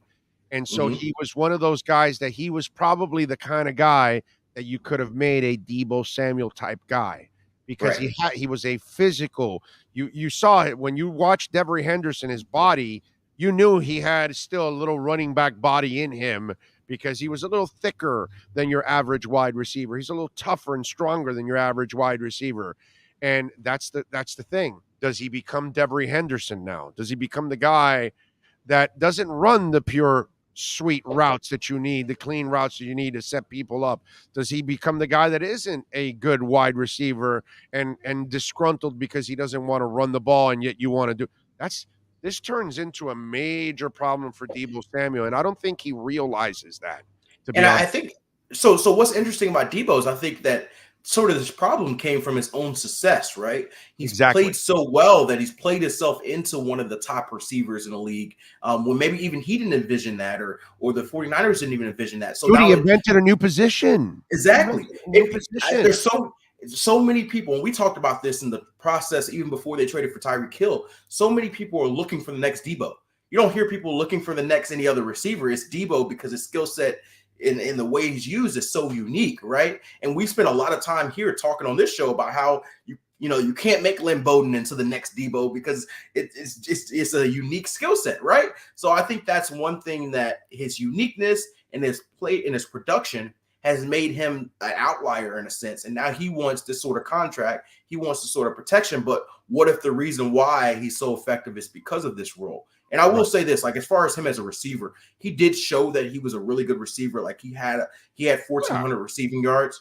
They used him great in that offense, a way that I think they're going to use Jalen Waddle and Tyreek Hill. But not traditional receiver. So he was used as a lot of short routes. They use, the yak, what Tua was talking about, yak the hell out of teams. Right. That's the Mike McDaniel Deebo formula there, where we're saying, hey, you may not run the prettiest route or the most crisp route. We're just going to get you the ball in the open field and let you do what you do. Right. And that's what the Deebo formula was. And so it works if it works, but if you don't have the creative offensive coordinator, can he be as successful? So I think this Deebo situation is going to be very interesting. Really, the whole receiver market is changing. And I think the draft is going to be impacted by as well. I think you're going to see more receivers drafted than ever because teams are trying to get ahead of that salary allotment that they're seeing that receiver position given. You get a guy like Christian Kirk, who has really never been above a number 3 receiver in his career, getting $18 million a year from Jacksonville to be a number 1. That would be enough for me to say, hey, I'm going to draft a receiver every year to figure out if I can hit a dime on this rather than paying that money. So I think the Deebo factor as far as the position list and how you pay that, but also the rising salary of receivers kind of changes the landscape of how teams approach this. When you watched Tua on the podium 2 days ago, did it look like a man that divorced Amber Heard, i.e. Brian Flores? I said this on NFL Network. That was the most free I've seen him since he's been drafted. Oh, remember how he looked at the end of this past year? He looked like a beaten down man that was just worn out with all the bullshit that was going on. And what I saw on Wednesday was a guy that got rid of Amber Heard. Yeah. Seriously. And so what's interesting about Tua is that Tua does a really good job with the media and putting a perspective out that it doesn't bother him and, he's not impacted by this. But, like, you talk to people around him, if you know the situation, then you know that, these things, he's human. He's a 23-year-old kid. You feel these things. You hear these things. So, like, him just talking about support, him talking about Mike McDaniel and the support that he gets from him at the luau, or him wanting to hang out with him and teammates. Like, I think he's very intentional in why he's bringing up these examples. He's not going to be the guy to purposely throw Brian Flores under the boat, but I asked him the question about his relationship with Flores. And if you remember, Omar and the I Am Athlete team did that podcast with Brian Flores, and he mentioned that, hey, look, ask Tua. And so I still had that on my mind. It's the first chance I had to ask Tua. And so I asked Tua, and he says, takes a deep breath. He says, big question. And he's like, what I can say is I'm very thankful that he drafted me here to be Miami Dolphins. And if you read it on the transcript, it looks like a very cliche answer. But if you were there in the building, it said 1,000 words to me. Of course. Tua's relationship with Brian Flores, but also why he feels differently about Mike McDaniel. And now they haven't won any games. They haven't lost any games. It's still early, but he already feels that support. And, I think that's already made a big impact for him and his feel, his demeanor, and how he interacts in the building. Did you say Tua wouldn't throw Flores under the boat because we live in a peninsula and not a bus? You caught that, right? I'm just wondering. Yeah, of course I caught that. Of course I caught that. I got you 3 engines, 3 Evan Roods in the back, 3 propellers, and I don't chew his ass. I got you. There's a lot more yachts here, No. Exactly. And you do more damage if you get run over by a boat, probably. Yeah. Oh yeah, for sure. Yeah, for sure. We hate cliches for coaches, so I try to change my cliches to fit the demographic. Yeah, exactly. We're in South Florida, bro. You get run over by boats here. Yeah, exactly. Right. What was that rapper that had the issue here on the jet ski? Oh God, who was that? Was it Lil Yachty? No. It was God. I forgot who it because is he a Miami rapper? No. He's a national guy, but his rap is kind of like pop rap, Oh, God, Rick Ross? No, not the Boss. No. I don't know if the Boss would be on a jet ski. Damn, what's the guy's name? Somebody help me out there. Was it Big Sean? No, I don't think it was Big Sean. It's a dude that's kind of heavy set. DJ Khaled? No. You're accurate there. I mean, he's heavy set. He's heavy set. But oh man, I forgot the guy. Huh? He got in trouble here for he was on a jet ski. I think he was like littering or something, or he fell off of it or something, or I forgot. But anyway, no, it wasn't Sean Kingston. There it is. That's it. Man of 1,005 holes. Way to go, baby. Beautiful girls. Yeah. That's the Sean Kingston classic. Yeah, that's it. It says Kingston was involved in a jet ski accident Sunday. His rep confirmed to Us Weekly the 21-year-old singer was driving the watercraft and apparently crashed when it went under a small bridge at about 6 p.m. Female passenger was on board, also injured. Wow. I did not know that story, but that's a very Florida story. There you go. Man of 1,005 holes. Specifically a Miami story. That's a very Miami. It's all that crap is floating in here, bro. I don't know how, but it's just... You threw me off because you said rapper, big Sean Kingston's kind of has that reggae, that R&B type, R&B type reggae. I guess he does occasionally some singing, rapping, but he's more of the. That's why I told you he was more pop. That's why I told you he was more pop than really a rap guy. Yes. And I knew I just couldn't remember the name. I have his face in my mind. I know exactly who Sean Kingston is. It's just It's one of those brain farts, at the moment. All right. What else was? Oh, I was going to ask you when you look at Tua's comments yesterday or 2 days ago, the pressure stuff. Yep. I think a lot of people misinterpreted this. Mm-hmm. And whether it's fans and some media, depends. And you tell me, maybe you see it this way. I disagree, but I don't think he feels the pressure that people think he feels. Right. I think he feels good pressure. What I try to explain to people is pressure is playing with broken ribs. Pressure is playing with a fractured finger. Pressure is playing with a line that doesn't block and a running game that doesn't work and receivers that can't get healthy and coaches that don't know how to coach an offense. That's pressure. This is the dude that came off the bench to win a national championship. This guy does not look at this as pressure. He looks as, great, I've got Tyreek Hill. Now I can do what I can do. Great, I've got Cedric Wilson. Now I can do what I can do. Great, I've got the offensive lineman, I'm brain farting, Connor Williams and Teron Armstead. Now I can do what.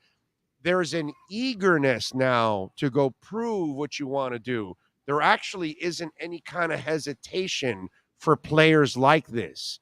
Right. I don't think you're around athletes like I've been around athletes. I don't think people understand that athletes love this. If they're wired this way, this is what they want. What they don't want is the shit that happened last year. Yeah. So when you were saying that, it made me think of a Ja Morant quote. I was watching the Grizzlies last night come back from that game, and he said that he loves the hostility because it brings the most energy out of him. He said it, and I love the quote because it was funny. He said, "My dad was my first hater, so nobody can hate me. Nobody can hate me more than that." And so when I think about Tua, I think about the fact that his dad was very hard on him growing up. That's right. And he's been very transparent in that. And so I don't think there's anything that's too much for him. But that being said, I do think that he understands the reality of the situation. Yeah. I don't think he obsesses about it like we do on talk shows or we do here about this being a make or break year. I don't think he looks about it in that lens. But I think he does realize, like, hey, they did take care of me. They gave me the support. They got me my receivers. They got me my offensive line. Now I've got what I needed. And now it's time for me to go do it. So I think he does put the onus on himself. You don't hear him making excuses. And that's one thing where I thought you were going to use the Tyreek Hill line that, he creates. What is it? He creates pressure or whatever. That's what I'm. I don't feel pressure. I create it or whatever the hell he said. Right. That's what I thought. Because that's how these people are wired. And I don't think people. And by the way, we're all wired that way too. Right. We're all the wired. Best athletes are definitely wired that way. And I think one thing about Tua is that, like, you can criticize him about a lot of things. You can criticize his arm strength if you want. You can criticize, his ability to stay healthy. But I think that we've seen, even when he's been on the field, is that he doesn't seem to be rattled. I've very rarely seen him in situations where I'm like, this is too big for him. Right. And so I don't think that he's going to be rattled by the pressure or the expectations. I just think that he will truly view it, like he said, as an opportunity. And so I'm eager to see it. I think we've talked a lot about Tua and what he's going to do in this offense. I will say, I don't think that he's going to all of a sudden become a different quarterback, but I do think he'll be a better version of what we've seen so far, which, by the way, I don't think has been bad. Maybe I'm in a minority. I don't think he's been bad. I think he's done a good job considering. If you consider the situation, he's done a good job. Right. So I don't think all of a sudden he's going to throw for 70 yards. If you think that's what it's going to be, you're looking for the wrong quarterback. But I do think that he's going to be an advanced version of himself. He's going to use these weapons. He's going to use the offensive line. And you're going to see a fuller version of what they wanted to draft when they picked him 5th overall. What are you working on so folks can check you out over at the NFL Network? Yeah, I'm actually on NFL Network today from 1 to 3. I will be talking a little bit of Tennessee Titans, a little bit of Miami Dolphins, and a little bit of Carolina Panthers throughout the day. And so I'll be doing that. And then next week, I'll actually be in Atlanta for the draft Tuesday through Saturday. Sorry, Dolphins fans, you guys don't have any picks this year. So we're not hanging with the Dolphins this year. But next year with 2 first-round picks, we'll be back. So next week will be a lot of Falcon-centric. They have the number 8 overall pick and a lot of picks in the 2nd and 3rd. That's all right. I'll be hanging with my Dolphins, okay? Hey, I'll be getting 3 nights of coverage from Las Vegas. I don't know what you're going to do. Including Cameron Wolf, by the way, has to join us during those 3 nights, by the way. Okay, so I don't know what you're going to do on day 1. We'll cover the draft. Yeah. We'll talk Dolphins. We'll talk how the additions to other teams, how that affects the Dolphins, what the Dolphins will have to do. Well, trust me, I've been doing this for 32 years. It'll be an incredibly Dolphin-centric draft while we're covering the draft. We will figure out angles. Yep. No problem. It'll get, one thing I will say, it'll get a fun around the 3rd and 4th round for the Dolphins. I do think that's the strength of this draft. And so I think that, I won't be talking a lot of Dolphins on network until we get into Friday and Saturday, but I do think that they still have a couple picks where they can make an impact in the draft. But a lot of Tyreek Hill highlights for Chris Greer and company. Nothing wrong with that. Nothing wrong with that. Follow him on Twitter at Cameron Wolf, and of course, you can catch him on the NFL Network. They are doing his thing. Cam, thank you as always, my friend. Appreciate you. All right, appreciate you, Big O. You got it. KSDT CPAs for your personal or business. They are the firm you need to call. This has been the KSDT CPA Pro Football Report with NFL insider Cameron Wolf. KSDT is recognized by Forbes as one of the top tax accounting firms for 2022. KSDT CPA is a full-service firm that also excels in crypto. Visit them at ksdtcpa.com or call 305-670-3370. For over 16 years, EJDconstruction.com has provided South Florida residents quality craftsmanship, accurate project management, and exceptional service. That's why EJDconstruction.com is an A-rated member of Angie's List and the Better Business Bureau. When you're looking for the right custom home builder for additions or home remodeling, please call my friend Eric at 305-433-4843. That's 305-433-4843 for EJDconstruction.com. The viewpoint statements or beliefs expressed on the following program by the host, guests, or callers are not necessarily the opinions of FantasyXS.com, Media Group Inc. ownership, management, sponsors, or website. The Big O Radio Show is home for the hardcore Dolphins fan. That's why we give you Omar Kelly twice a week. Buckle up. It's time for the EJDconstruction.com Miami Dolphins Report, exclusively on the Big O Radio Show. Righty, there he is, the man, the myth, the legend, that is Omar Kelly. And, of course, our EJDconstruction.com Miami Dolphins report. How you feeling? You feeling good? Yeah, can't complain. By the way, is that draft simulator you have on drugs or something? Why is that? It picked a punter. I think a punter. They already signed a punter. Yeah, they signed a punter, but I believe that punter in 3 years is going to be the best punter in the game. So I'm okay with. They're not going to draft a punter. You know that, right? You do know that, right? You don't know that. They believe in competition. You don't know that. Moorhead. What was the guarantee paid to Moorhead? No, but he's a veteran. You don't put a rookie in this situation. They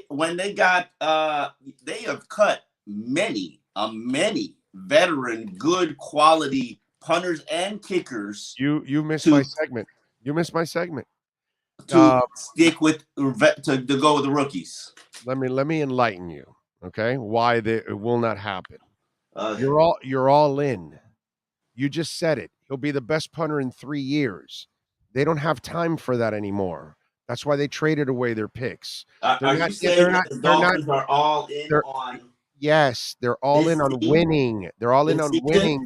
Yes, this season they've got to go to the playoffs. They've got to develop the quarterback. They've got to finish. A punter's not going to stop you from going to the playoffs. Oh, well, you don't know a rookie punter. You don't know how he's going to handle anything. That's true. That's fair. That's fair. I'm trying to find you what Moorhead signed for. That's my point, Omar. They went veteran because there's no way this season is about getting to the playoffs. They know they're a 9 or 10 this win draft team. is about selecting good players that'll be in the NFL. I understand the normal philosophical approach, which makes all the sense in the world that you're talking about. But in their case, now, they paid Moorhead $500,000 in guaranteed money. Steve Ross pisses away more money on a Saturday night. I'm not arguing with you on that. I'm just telling you, I don't think they put a rookie punter in that situation because he could end up flopping and it could cost you a game or two, and you just don't know. So they're going to go with a veteran because that's what they've done. They went and got a veteran tackle, veteran guard, veteran receivers. They've added more veterans to this team because I disagree with you. I don't think that they're all in. If they were all in, they'd go sign J.C. Trotter. Okay, how about this? Let's bet $100 in Bitcoin that they will not draft a punter.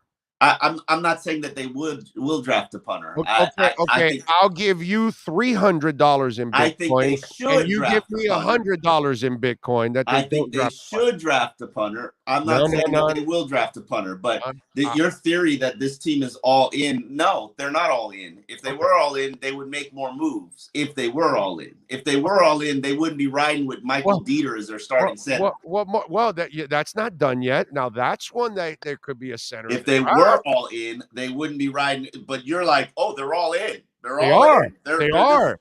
Now they're not. They're not done. You look at this linebacking core and say, these Dolphins, they're all in. They're not done. They're not done at linebacker either. They're done at punter. Okay. The conversation is not about linebacker or center, my man. The conversation is about punter. You're trumping me now. You're trying to go to another direction. You're saying that they're not going to draft the punter because they're in an all-in mentality. Yes. And I'm saying to you that they do not have an all-in mentality because positions that are way more important, and you're they not got listening. there. And you're not listening. They're not done with those positions. They still will go after. Maybe they're not done with punter. By the way, did J.C. Treader sign? No. Okay, well, let's get it done. Price is dropping. Why get it done, Omar? You're not negotiating against anybody. Because you don't want to play for a nobody team. Well, unless the money, right? He's been playing for a nobody team his entire career, bro. Hey, the Cleveland Browns made it to the playoffs. I know, but pretty much his whole career it's been a nobody team. And won a playoff game. The Cleveland Browns can no longer be said to be the most disappointing AFC team. That has to go to the Dolphins, who haven't won a playoff game since 2000. Well, okay, that's fine. But the Bengals just went to the Super Bowl. That's fine. There's nobody more pathetic in the AFC than you right now. As an organization. That's not true. They've won 9 and 10 games the last 2 years. Who's more pathetic? In the AFC? Jacksonville was a game away from Super Bowl a couple years ago. Did they win 9 or 10? No. Who? Okay, no. Did they win 9 or 10 the No, last I'm years? talking about his franchise. Oh, they're more pathetic, bro. This is a totally different year. Don't pick a year. Don't pick a random year from a couple of years ago, bro, please. That's Dolphins ridiculous. have not won a playoff game since 2000. You asked right now, you said the Dolphins, since you're so quick at being negative of the Dolphins and taking shots at the Dolphins, you just made a stupid-ass statement. You said they were the most ridiculous, and the fucking Jacksonville Jaguars can't win half their games. Okay, no. I said they were the most You're wrong. Take the loss for once in your life. No. I said franchise. They're the they had their coach sticking their fingers inside somebody's hole in a bar. Give me a break, bro. The Jags are a disgrace. No, they're not. Listen, the Jags are in a similar spot to Miami. They're both the Jags mediocre. Are a disgrace, and so are the Detroit Lions. They're worse. I said AFC. I said AFC. The Jets are worse, dude.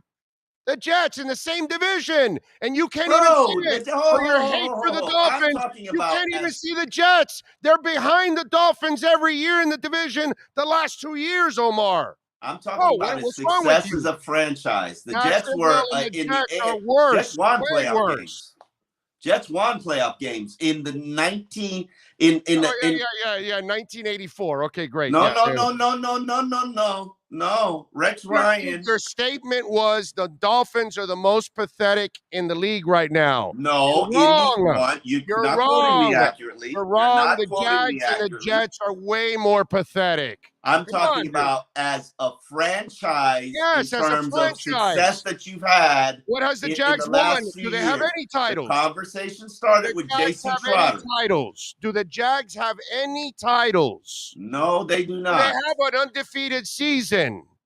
No, on, bro. I'm not talking about anybody in the Hall of Fame. You want me to talk about something happened 50 years ago? Did Boselli make it finally in? Do they even have a Hall of Famer? You want me to talk about something that happened 50 years ago? Well, that's what you're doing. That's what you're doing. I'm talking about the entire existence of the Jags and not compared to the 2010. Come on, man. Dolphins been in the playoffs twice. So, and they've won more games. They've had more successful seasons lately than the Jets. 2000. You're talking about 2000. We're talking about now. You said the Dolphins are the most pathetic team now in the conference. No, I did not say team number one. I said franchise. We're talking about franchise. Team, franchise. You're mocking the Browns. You're wrong. You're wrong. Mocking the Browns for being bad.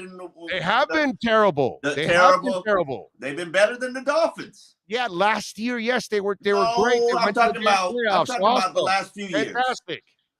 I get it, but Shredder has played on a crappy team most of his career. Those are the facts. The Browns have been a crappy team most of his career. Those are the facts. But you're the one that said 3 years, the Dolphins are the worst franchise, and they're not even the worst franchise in their own division. I said in the AFC. And you're wrong. Not even in the division, bro. You didn't have to go to the whole conference. Inside the division, the Jets are worse. Bro, the Jets were a game away from playing in the Super Bowl in recent years. It's now, bro. We live in the now, dude. Now. Okay. And you brought up Now. 50 years ago undefeated teams. That's right. Exactly. The history of the Dolphins obviously is much richer than the Jets and the Jags combined. Yeah, we're not talking about history. We're talking about now, dude. Don't change the subject, Trump. Don't change the subject. You said you're the most pathetic franchise right now in the AFC, and you're wrong. Said franchise. Okay, Jets. Who's had more success? Say you're wrong first. No, I'm not going to say I'm wrong. Who's had more success within the last 10 years? The Dolphins or the Jets? No. Now. Right now. You said right now. The Dolphins are a 9-win team. Right they're not bad. That's way better than the Jets and the Jags. I'm talking about franchise success. We were talking about Jason Treader. The Jets and the Jags combined win 9 games this year. Jets and the what? Jets and the Jags? The Jets and the Jags win 9 games this year combined. That's teams. I'm talking franchise. It's the same thing. It's the same thing, bro. Don't get into. No. We're talking about franchise and team is the same thing. It's the same thing. No, I'm talking about team. Team is coach, players, what you've added in recent year talent-wise. Franchise is what you've historically been able to accomplish in the last decade. Yeah, I know. It's incredibly smart that the Jets hired, Adam Gase in the last couple of years after Miami fired him. Yeah, that was a bad move. But the Jets are a great franchise, bro. They're superior. Todd Bowles was in the so now you know, Dolphin fans, he has the Jags and the Jets superior to the Dolphins. In terms of what they've achieved franchise-wise? Omar Kelly on Twitter, Dolphin Nation. In terms of what they've achieved franchise-wise within the last 10 years, yes. 7 wins combined by the Jags and the Jets last year. So 7. That's team. That's team. But that's franchise. How many playoff wins do they have combined the last 10 years? They have none last year. How many playoff wins? We're talking about franchise and success. None. The Jags, franchise and success. Probably the Jags, Jets, and Dolphins have no playoff wins in the last 10 years.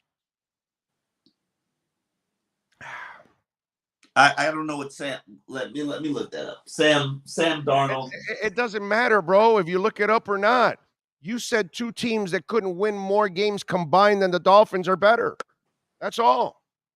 It exposes how you just came out with some hate that you didn't have to have. 2 years, 2010 and 2009, the Jets were 2-1 in the playoffs. And like I said, 10 years ago. In the championship round.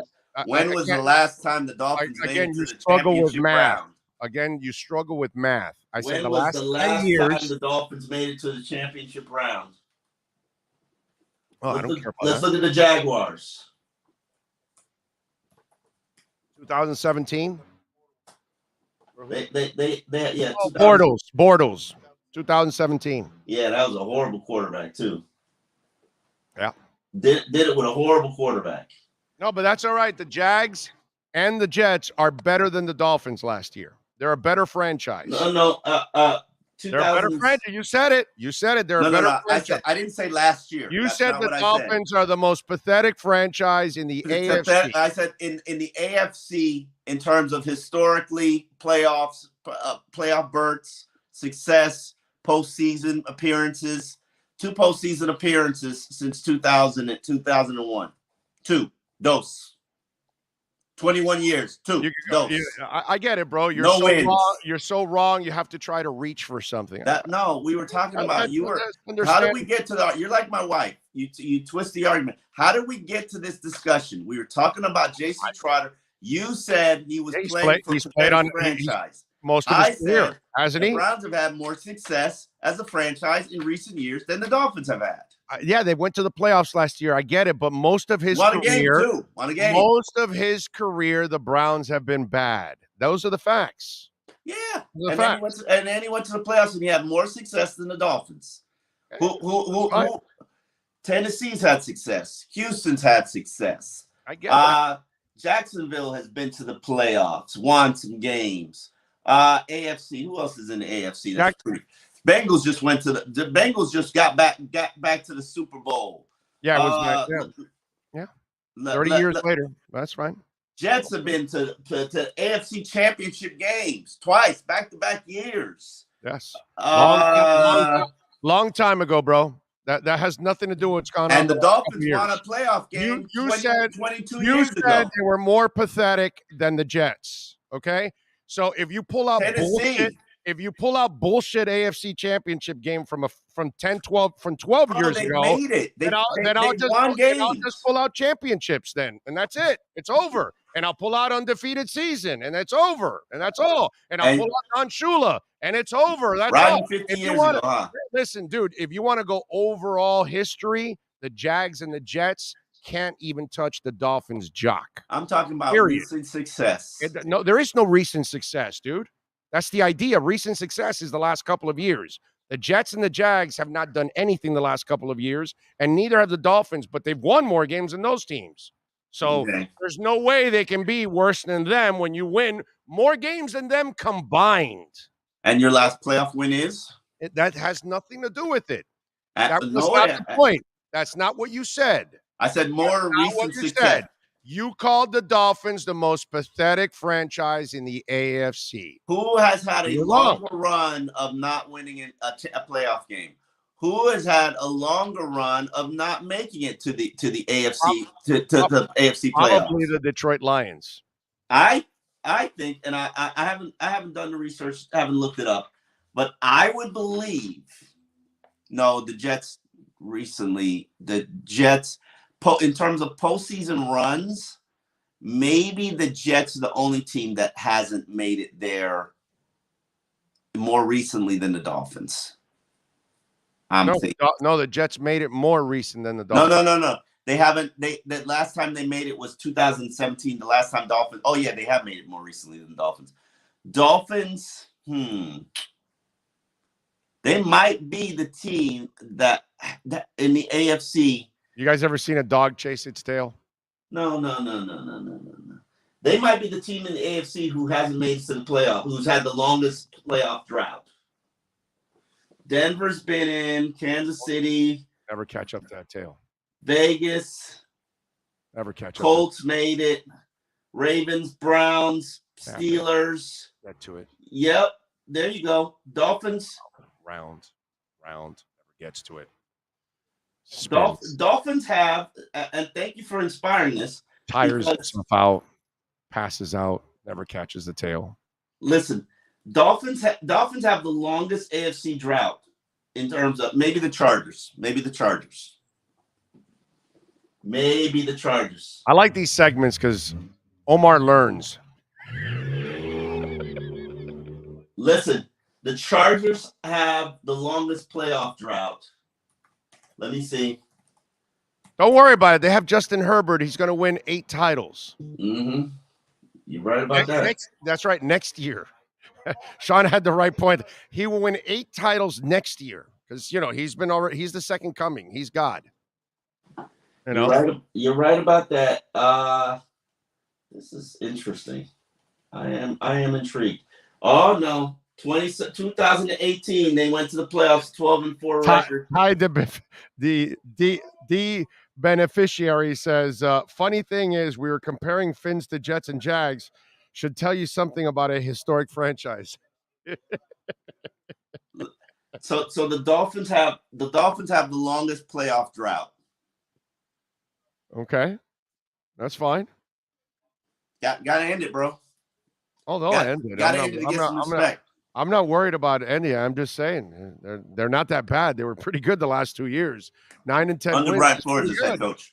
Yeah, well, they have to carry him, but it is what it is. Yeah, they carried Brian Flores. Yeah, no, of course. I mean, what's the other way around? Hey, remember, Brian Flores has a winning record with Tua, not without. He does. Oh, damn, that's good. Okay. I like that.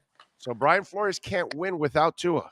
I like that. Let's just make sure we get that straight now, okay? Because that's the narrative we put out there. Flow. No, it's Tua. Okay, because he's the guy that wanted to stick with Jabroni Brisket. All right. Hey, by the way, where is Jabroni? Did he sign anywhere? I'd like to congratulate you again on air for being accurate and correct. You asked me to dig which quarterback Brian Flores wanted to draft instead of Tua. You would not tell me, but very, very, very on point. It was Jordan Love. And congratulations, you were right again in your Brian Flores hate. No, just my Brian Flores reporting. That's all. Just, Listen, props to you for knowing that he's never been a Tua guy, never advocated for Tua, never really wanted Tua. You should hear the stories what happened on draft day. Oh, no, don't do that to me now. Listen. You have no idea, my brother. I'm telling you. That guy was as anti-Tua as it gets. They weren't all in the same room. Remember, on draft day, they were all in their rooms. I understand that. So I hate when people come out. Discussions of it is what I'm saying. Whatever. Discussions is what I'm saying. But to think that Jordan Love, and I like Jordan Love. I did. Intriguing prospect. Well, you just said it. Prospect. Yeah. You don't take prospects that early. You take them in the second round, bro. Fair point. So you can screw up. My curiosity level. That's where I wanted Brock. I didn't want Brock in the second or first. I wanted Brock Osweiler in the third because I knew. No. Jordan Love would have been a first round pick. He was a former basketball. Yeah, I know he has more ability, but what I'm saying is, the other guy's a former basketball player. I wonder if he would have taken an offensive lineman at 5 and then gotten Jordan Love at 18, if that would be the play, or I'm very curious now. But I hate living in the past and everybody having revisionist history. But it's stunning to realize, he's never been a Tua fan, and I did not. That's why for me, for Brian Flores, he has no credibility because he's lied to us from the get-go about Tua. And he wouldn't even admit it even after the fact. Even after he's left the team, he still wouldn't admit it. He's gutless.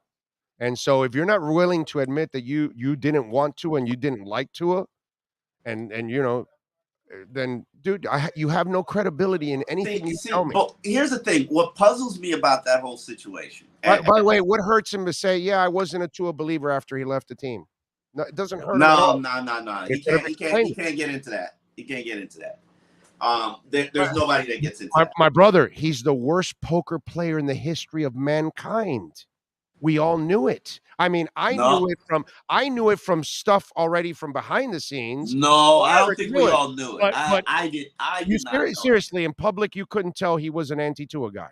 Really? No, you couldn't. Wow. Not being there on a daily basis. No. You shouldn't play poker either. Listen, Here's the thing about it, and this is what puzzles me, and this is what I have to have a one-on-one conversation with Chris Greer about.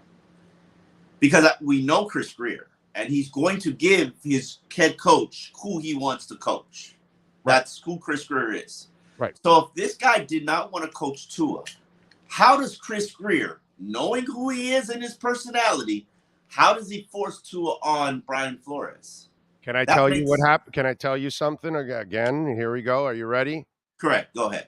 When you've cock-blocked people so many times, it gets to a point where you draw the line in the sand. And there are things that I've told you that you don't want to believe and you don't want to listen to me. And, when I tell you that the Eric Flowers cut was not him, it's Flo.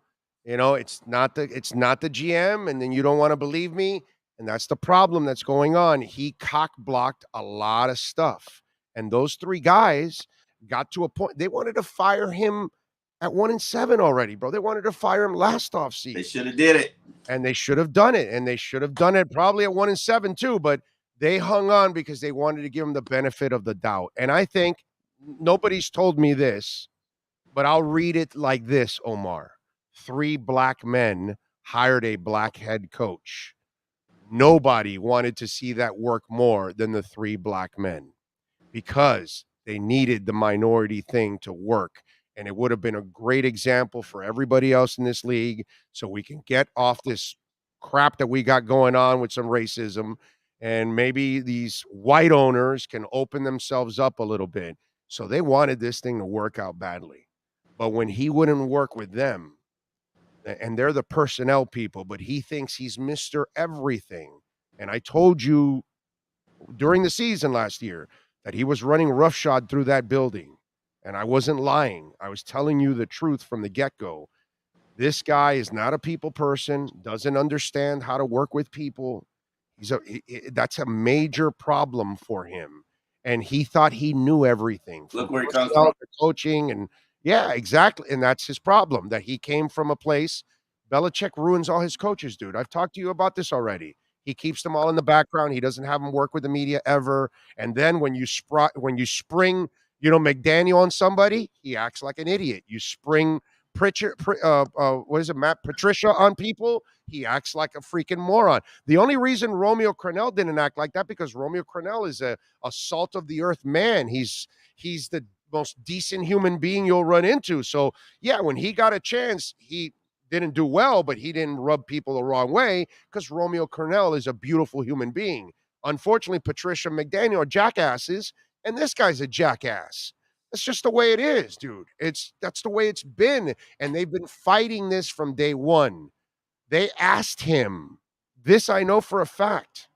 They asked him, are you going to be Patricia or McDaniel? He told them, no, I'm not like them. And he turned out to be just like them. That I can tell you, money in the bank. Okay? He said that.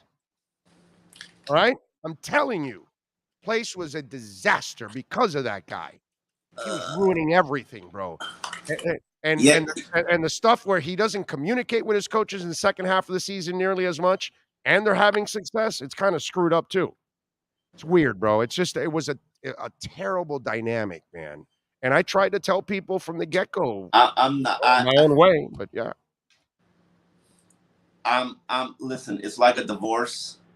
I'm past it. I've moved on. Oh, they got rid of Amber Heard. Didn't you see Tua's face on Wednesday? He's like Johnny Depp getting rid of Amber Heard, that crazy bitch. That's all it is. Totally went over my head, but then you brought on Johnny Depp. Of course it's going to go over your head. That's why I had to bring in Johnny Depp. So you can kind of figure culture. It out. Listen, it is what it is, man. I don't know who this chick. I don't know who she is, so. You don't want to know. You don't want to know that woman. And then that doesn't seem like the kind of woman you want to know. Okay. Yeah. And by the way, 6193 goes, I just saved my 1 million Bitcoin. You did ruin my Bitcoin because I said that I would not release the name unless they gave me 1 million in Bitcoin. So you owe me $1 million in Bitcoin for releasing. Oh, okay. Dude, you fucked it up, bro. You asked me to go do some reporting. I did some reporting. To set my daughter up, down the line, and here you are ruining my $1 million in Bitcoin. Like I've been holding that in forever. My bad, bro. My bad. Nobody knew. We could You asked me. Many people asked me. Never happened. No, I'm not telling anybody. Listen, I'm not telling anybody. Just blur it out of the podcast. Just blur it out of the podcast. Yeah, I wish I could. Yeah, right. Yeah, of course. Because our segment is not watched by anybody or listened by anybody. I'm just saying. I mean, if you burn it out. Our segment is downloaded more than everything that's done at QAM in an entire week. Okay? Our segment. Just one segment. Right? Downloaded more than what they do in the entire week at that station. So, yeah, no, the cat's out of the bag, bro. You ruined my $1 million. I apologize, bro. Which, by the way, was going to turn into several $1 million because Bitcoin's going to explode. So it's like, man, that's just wrong, Omar. I tell you. All right, what are you working on the Sun Sentinel so folks can check you out since you're ripping the Dolphins as the worst franchise ever? No, the franchise in the AFC that's had the least amount of success in recent years. By the way, those bylines will go great for the Pittsburgh Post-Gazette because ranking them the top 25 players in this draft, which is a very weak draft. You know how you know something is a weak draft, Big O? When nobody wants to trade up. Nobody wants to trade up.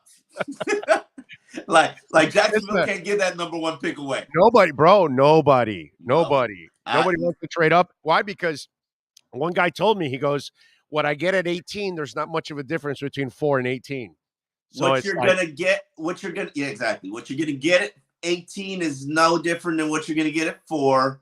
What you're gonna get in the top 50 is no different than what you could get in the top 100 of last year's draft. Yeah. What you can get in the 4th round would be a 7th round pick in previous year's drafts. Yep. And what's weird about it is that because kids had that extra senior year because of COVID, there's a lot of experienced guys. Yes. There just aren't any good players. But I say this with this caveat. Good evaluating teams, good drafting teams will find good players, and they will go on and be successful players. And 4 years from now, they'll have a $50 to $100 million contract. One of these quarterbacks, who knows who he's going to be, is going to be a Dak Prescott.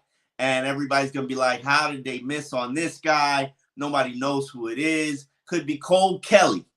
Nobody even knows. You guys, that's it. By the way, for those of you that don't know, that simulator he had him drafting a punter in the 4th round and a quarterback in the 7th round. I don't need a number 3 quarterback. Even his simulator hates the Dolphins. Do I not need a number 3 quarterback? I'm just asking you a question. Nobody keeps us the number 3 quarterback on the active roster anymore. I keep him on my practice squad. All I got to do is keep him there for the first 2 weeks of the 53-man roster. And wait a minute. Sean has a good question for you here. Is he related to you? Is that why he's the pick? No, he's got an extra E in there. Big kid, strong arm, transfer from a big school, put up good numbers, had a great week of practice at the NFLPA game. I'm just, it's Cole Keeley, not Kelly. Yeah. Okay. Cole Kelly? He said extra E. It can't be. I don't know. I don't know if that's how you pronounce it. I don't know. I can't. Oh, if it's 2 E's, it's Keeley. All right. Oh, Kelley. Oh, I see. 2 E's separated from the 2 L's. I got you. Okay, that kind of. Yeah, you threw me for a loop there. I was like, yeah. Okay. I don't know.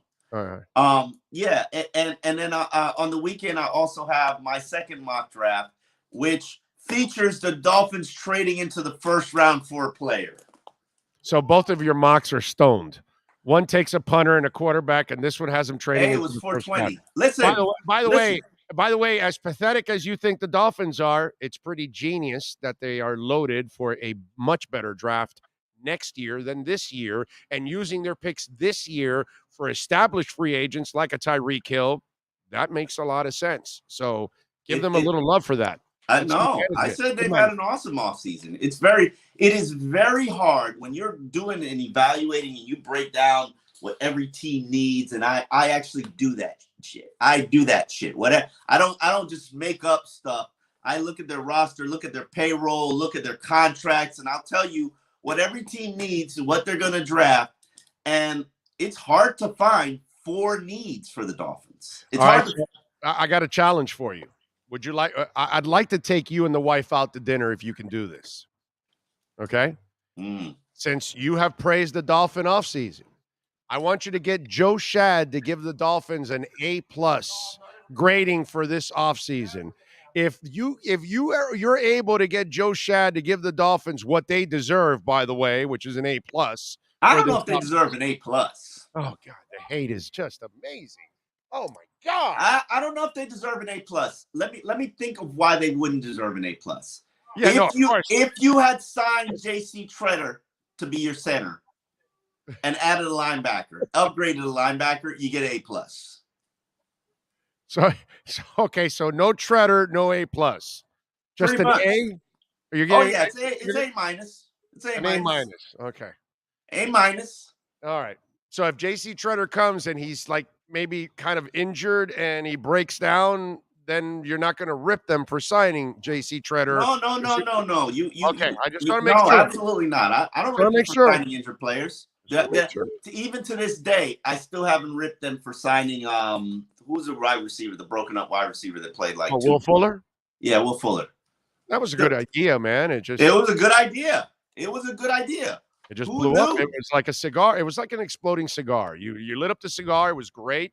You didn't know somebody who knew that was going to happen. Put that exploding thing in there and nobody knew. Who knew he was going to lose his love for football and wouldn't practice an off-season program and then would show up for training camp and participate in one training camp and then claim his hamstring hurt and then quit the first week of the suspended, come back, get into an argument with Flo, decide he wanted to quit football. Then he comes back.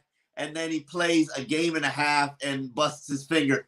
Who knew? Who can guess that's going to happen? Who in the world can guess that's going to happen? No, it was crazy, bro. It was crazy. What happened with the receivers last year overall is just, man, that was a wacky thing. All right, so you got that going on. Follow him on Twitter, by the way, at Omar Kelly. And then, of course, catch his work there as he just puts out these crazy-ass drafts at the South Florida. You didn't even address my Tua column. So we'll discuss that on Tuesday. Okay. All right, Standards, and I want this is your homework assignment. Yeah. I want expectations and standards for Tua in 2022. Okay. You got it. We'll talk about that on Tuesday. All right? All right. Talk to you later.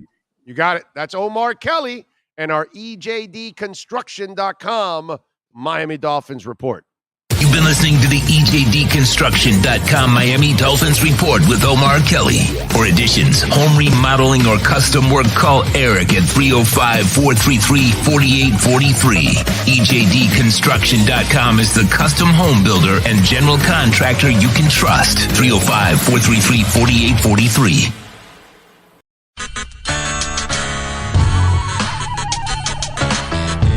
For over 16 years, EJDconstruction.com has provided South Florida residents quality craftsmanship, accurate project management, and exceptional service. That's why EJDconstruction.com is an A-rated member of Angie's List and the Better Business Bureau. When you're looking for the right custom home builder for additions or home remodeling, please call my friend Eric at 305-433-4843. That's 305-433-4843 for EJDconstruction.com. When you need your warehouse looking good while staying efficient, there's only one place to find the finest racks in the business. Pallet Rack City in Hialeah. 305-424-8547. That's 305-424-8547. Pallet Rack City is the company you need when you want your warehouse sporting the finest racks in the business. After all, who doesn't love a great rack? Pallet Rack City. 305-424-8547. That's 305-424-8547. For over 25 years, South Floridians have counted on Tommy B. Butts Jr. Enterprises for their roofing needs.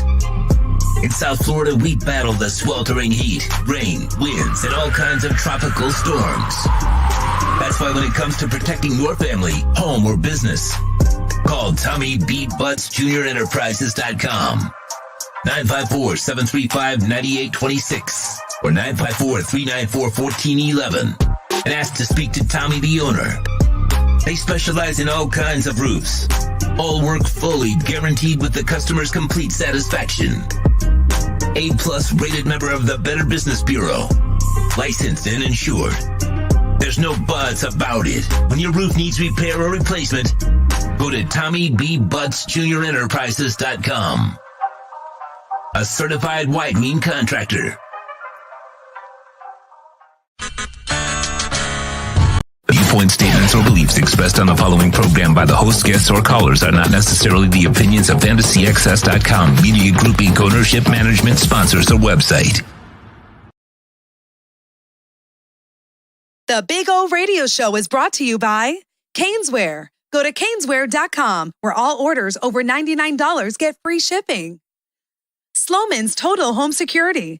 Protect your home with the best in the business. 1-800-ALARM-ME for the company serving America for nearly 100 years. 1-800-ALARM-ME.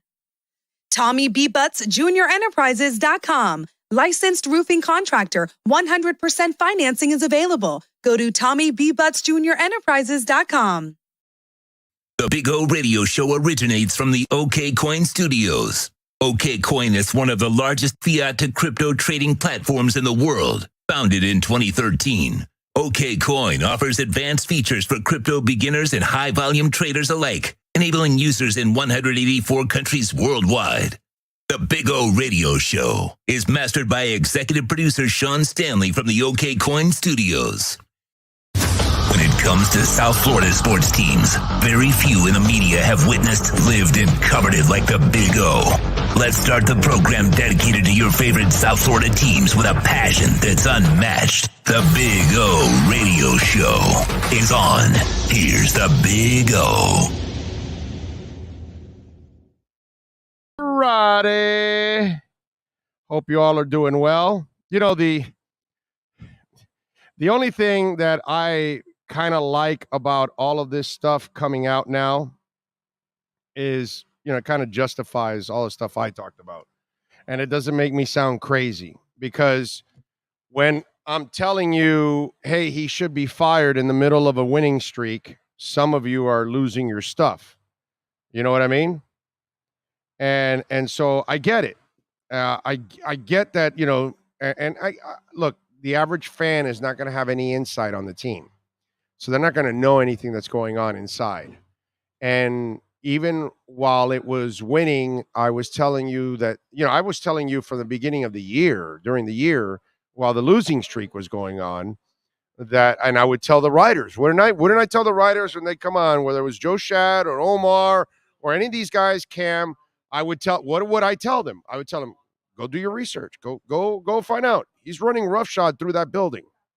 And those of you that watch every day, I was saying, and some of you, of course, during the winning streak, you're crazy. Oh, how could you fire him, this and that? And I'm like, well, you'll see he'll get fired.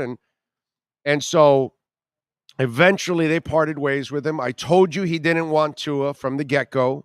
I told you I knew who he wanted, that it wasn't Tua. And, now it's going to get out that it's Jordan Love and all that stuff. But again, I mean, what do you want me to do? I try to, when I have information, I pass on the information to you all and try to enlighten you. Sometimes I can't be necessarily specific, but I am telling you what is going on basically before it actually happens sometimes. And so that's the only thing that I like about this, is that, people like Omar now, they get to unearth and find out more and more about what happened, because people will now talk after they're away from the building. Assistant coaches, scouts, whoever has been fired or let go or whatever. None of the scouts have been let go, because that doesn't happen until after the draft, if they let go of any scouts. And Flo didn't do any of that hiring. That's all Chris Greer. So I don't expect any of those changes there. But there are coaches and other people out there, and so people talk. And so now stuff gets out now, okay? Because did Omar believe me that Flo didn't want him? No. At no point. At no point he believed me that Flo didn't want him. And that's the only thing I didn't pick. Omar didn't pick up that he didn't like. You picked up on it, right? That Flo wasn't a Tua guy, right? I mean, that was... Yeah, the fact is, to me, the obvious thing was when Jacoby Brissett was playing, right, and Tua was good enough to dress, but not good enough to play. How is your starting quarterback good enough to dress, but not good enough to play? Right, because and what did I tell you then? Because he really thought he could win with Jacoby Brissett. He was trying to prove everybody else I was wrong. telling you the truth from the get-go. I was telling you exactly what was going on. I'm just saying, man. It's just screwed up, man. But that's all right. Amber Heard is gone. Life is good, bro. That's it. And have you heard yet, Buck Cherry and Crazy Bitch? You got to listen to that song on your way home. Oh, you know the song? It's a great song. Oh, God, it's so good. Scrooge says, you're right. They will win games in the regular season, but then he will run into better QBs like Allen, Wilson, Mahomes, Tannehill. Okay, you know what? You just said better QBs, and you put Tannehill there. You're done, Scrooge.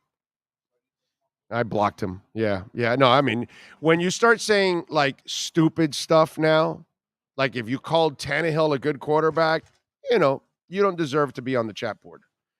So, you don't have to be a jerk or a disrespectful jerk to me or whatever. Normally, that's when I'll block you, right? When you're an idiot. But if you're just stupid and you just want to say stupid things like Scrooge, yeah, we don't need that. We can eliminate those kind of things. You know what I'm saying? That's not needed. Huh? Oh, we have a super chat. I'm sorry. Oh, Heat Fins. Thank you, sir. Big O in chat. Who do you all think has a better chance of winning their respective titles, Heat or Panthers? No, Panthers. Panthers are the best team in town, period.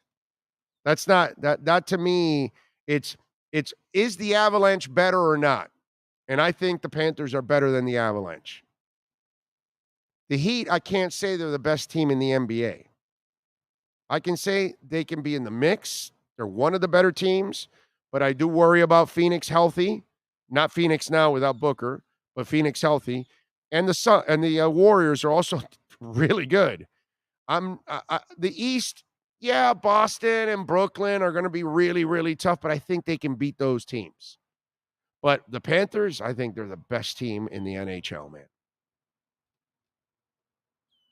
Super chat. That took guts. We need guts. Yes. I told you I can totally super chat. So you think you got what it takes? You have no skills. This is permanent. Good job. I'm promoting you. You got a lot of problems, don't you? Take pride in that. Super chat. There you go. A little super chat action. Thank you all out there as always. Appreciate it. What happened? What happened? What did they put on the chat board now? Oh, Man of 1005 is like, Scrooge, you're supposed to be a Scrooge during December. Right. Bah humbug. Right.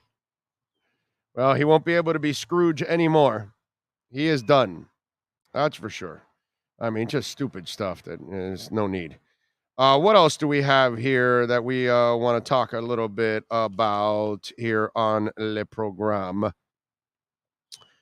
By the way, on the music side, Billie Eilish is super talented, and had a chance to see her actually in New York, and I didn't, but I am going to see her one day, and I do like her music, and it's got to be such a trip to be so young and so successful, right? And she looks like a good person too, on top of all of that. I kind of laugh at one of her PSAs about depression. And she says, well, depression is just like happiness. It's only going to be there for temporary. You can't look at it like, and I get it. For her, it's important to talk about that because other young people that go through tough times, they don't realize that. And they think that they're in a depressed state at a moment, like any of us can be for anything that can happen. But you got to find a way to get out of it and move on. And life will evolve and move on and you'll grow. And we all know that from life, most of us, But she's a really likable person. But what's got to be super cool for her? She's got that song Bad Guys. Yeah, right? Which, by the way, the Interrupters, I think, did a better version of it. But that's just me. I'm a little biased with my Interrupters. But she does a great job, obviously, and that's a fantastic song. But did you see they just took out a new cartoon movie that's called Bad Guys? And so her song is the theme song of it. And so you got to, what is she? 20, 19 or something? She's super young, right, Billy? And to be so successful, and I'm watching that commercial for the promo for that movie Bad Guys, and her song is in it, and it's like, what a trip, dude. So cool for Billie Eilish to what? She's 20? Yeah, I know she's super young. She was born in 2001? Yeah, man. Yeah, it's crazy, right? Billie Eilish, man, 20 years. By the way, the Triumph documentary, for those of you that are Triumph fans, like I am, I go from Billie Eilish to Triumph. I got variety. Anyway, they got a documentary, which I can't wait to see, Rock and Roll Machine. And we all know that the greatest Canadian rock band ever is Rush, right? Is Triumph the number 2 band out of Canada? Band. Who do we give it to, right? Because I know Bryan Adams is Canadian, but not a band. That's a solo artist. There's several Canadian, April Wine, which I love, but they're not nearly as big as Triumph, right? So Rush obviously is number one. Is Triumph number two? But anyway, nugs.net is the website. It'll start streaming next month. Triumph's documentary, Rock and Roll Machine. I will definitely be watching. That's for sure. Kurt Cobain's 1969 Fender Mustang left-handed guitar. It's going to go on auction. And it's the same guitar that was used in the Smell Like Teen Spirit and Come As You Are videos. So, and he used it obviously throughout the tours. That guitar is going to go for a boatload of money. They're saying somewhere in the neighborhood of $600,000 to $800,000. That's a pretty legendary guitar to be using Cobain's guitar from Smells Like Teen Spirit and Come As You Are. Two songs that started a genre of music. A man that helped start a genre of music. And Kurt Cobain, rest in peace. Speaking of depression and Billie Eilish, we're talking about that. Obviously, Cobain had a terrible struggle with that too, in his own way. Give it up to Rush twice. Love me some Rush. Yeah, who does it, man? What else? I cannot name another Canadian band, so yeah. Well, April Wine, Bryan Adams. There you go. I gave you a couple. There's you got a list of Canadian bands? Let me see. I was gonna Arcade Fire. Okay. The Guess Who? Steppenwolf. I did not know Steppenwolf was Canadian. Nickelback is Canadian. There you go. Men Without Hats. Oh, we can dance. Oh, we can dance. Everybody taking a chance. Oh, we can dance. Oh, we can dance. Doing the safety dance. Crash Test Dummies are Canadian. Bachman Turner Overdrive. You ain't seen nothing yet. Man. There's April Wine, of course. I love April Wine. 3 Days Grace. Nice. Did not know that they were Canadian. Oh, man. Loverboy. That might change. There you go. Loverboy, Triumph. I mean, Triumph is the better rock and roll band, but I do like Loverboy. That's not bad. Didn't know that they were Canadian, eh? Okay. Not bad. Danko Jones. Alex is on Fire. Skinny Puppy. Holy crap. Next thing you'll tell me, the Butthole Surfers are also from Canada. I guess Nickelback second. No. I like Nickelback, actually. I'm not one of those guys that hates them or anything, but I'm not putting them in front of Triumph or Loverboy or April Wine, actually, to be quite honest with you, at least in my book.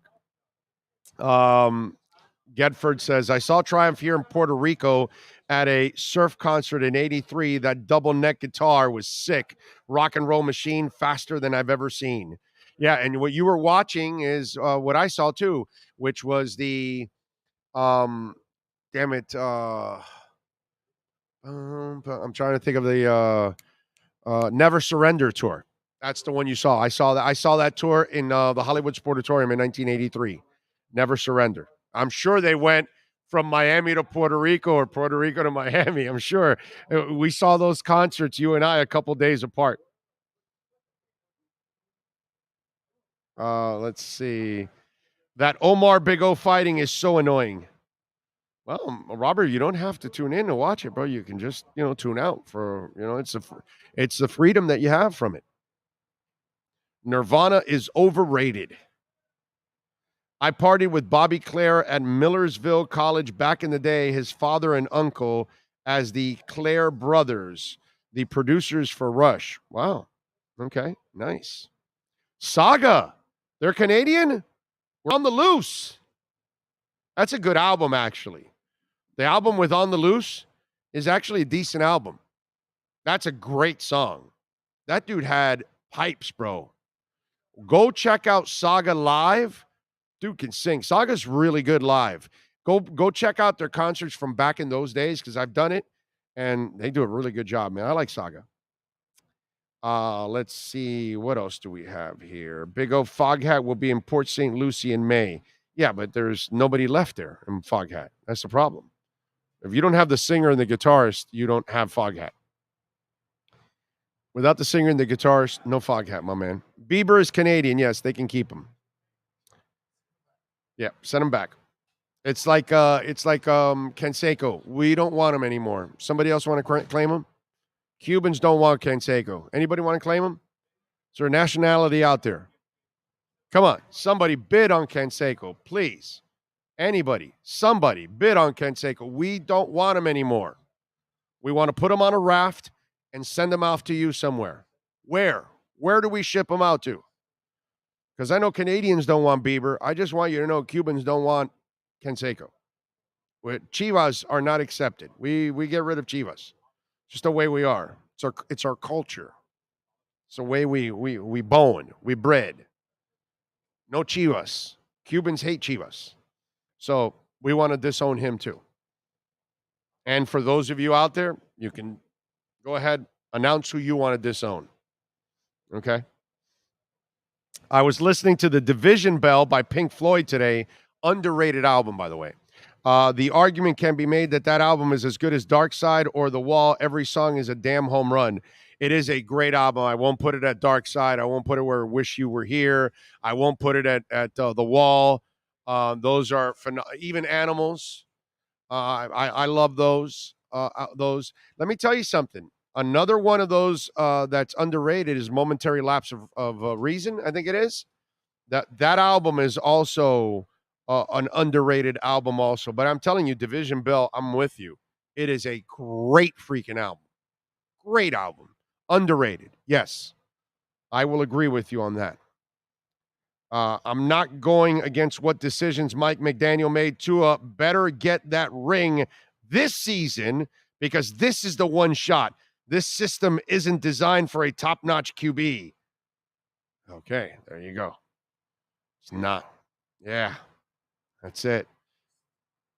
This season. Here comes the porn bots. Bare Naked Ladies is another one. I did not know that. They're a Canadian. Okay. They're a fun band. Go see them in concert, man. They are absolutely fun. I'm telling you. By the way, don't forget, Sloman's Home Security is a proud sponsor of our program. And not only that, remember, it's going to be our Sloman's NFL Draft Show coming up. And that'll be on Thursday, Friday, and Saturday, live from Las Vegas. And we've been telling you about Sloman's now for a couple of months. And folks, we are ready here. We can give you a brand new doorbell camera. 1-800-ALARM-ME. This way you keep in tune with everything going on in your house, whether you're in the house or out of the house. Like right now, if somebody delivers something to the house, I can see it on my phone. Right there. I can tell them, hey, leave the package there on the right side of the floor. Leave it so that way it doesn't get wet. Thank you very much. The other day, somebody was knocking that I did not want to talk to because it looks like they were selling something. And you know what I did? I stayed watching television and left the dogs barking. I had the two big dogs on the other side of that door waiting to eat that person alive. But unfortunately, I did not open the door. Good for her or him. I think it was a her, actually. Because then I would get in trouble because the dogs would be attacking her. No, but seriously, I didn't want to talk to her, so I just didn't answer the doorbell. Thank you to Sloman's. That's what I love about Alarmo, keeping us protected, whether it's home, whether it's your business. Call them 1-800-ALARM-ME and tell them that Big O sent you. And the first 40 listeners right now are going to get a free doorbell camera. And folks, it attaches to your smartphone.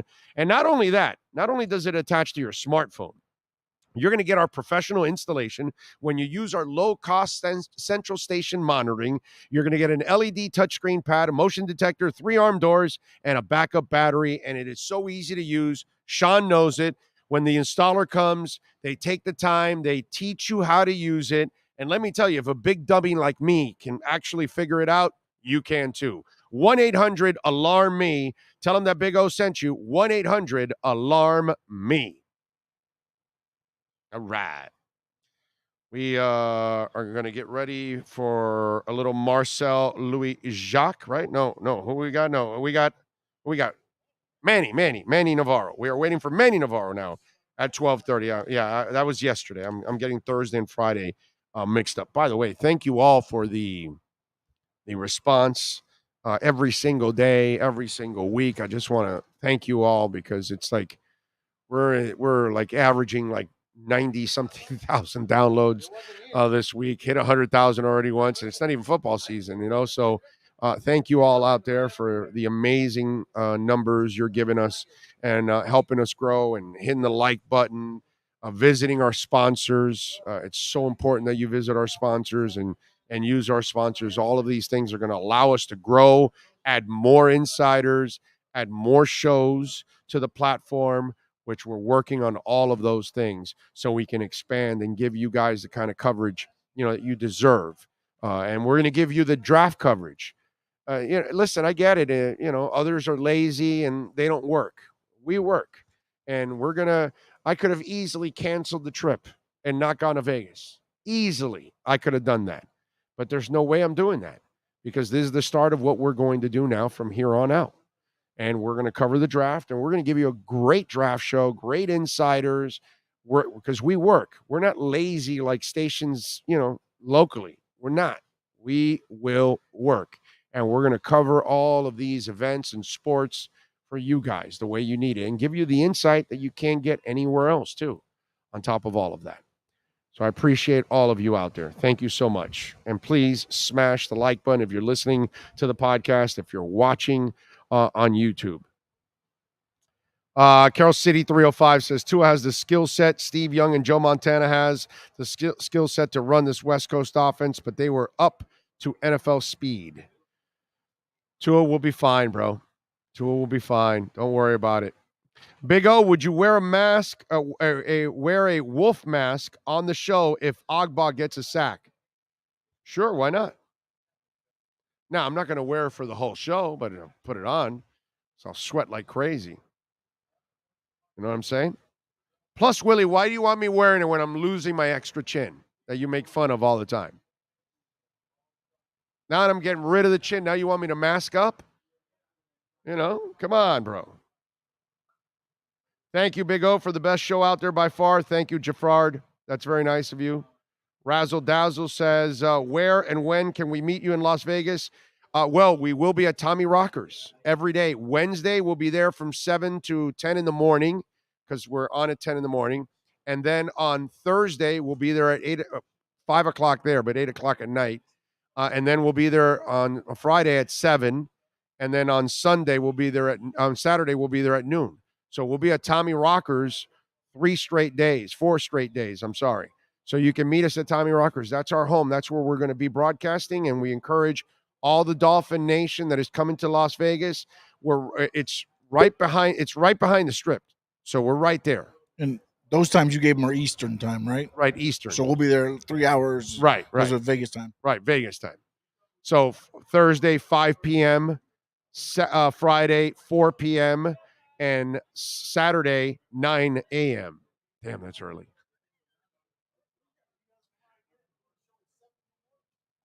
We're flying in on that time? Or wait a minute. Yeah, no, but I'm doing that one. No, but oh, yeah, that's right. Yeah. Yeah, well, we have no choice. We have to do our show. We have to do our show. We have to be consistent, reliable. Big O, I have a feeling the defense might take a step back. Maybe they take a step forward, bro.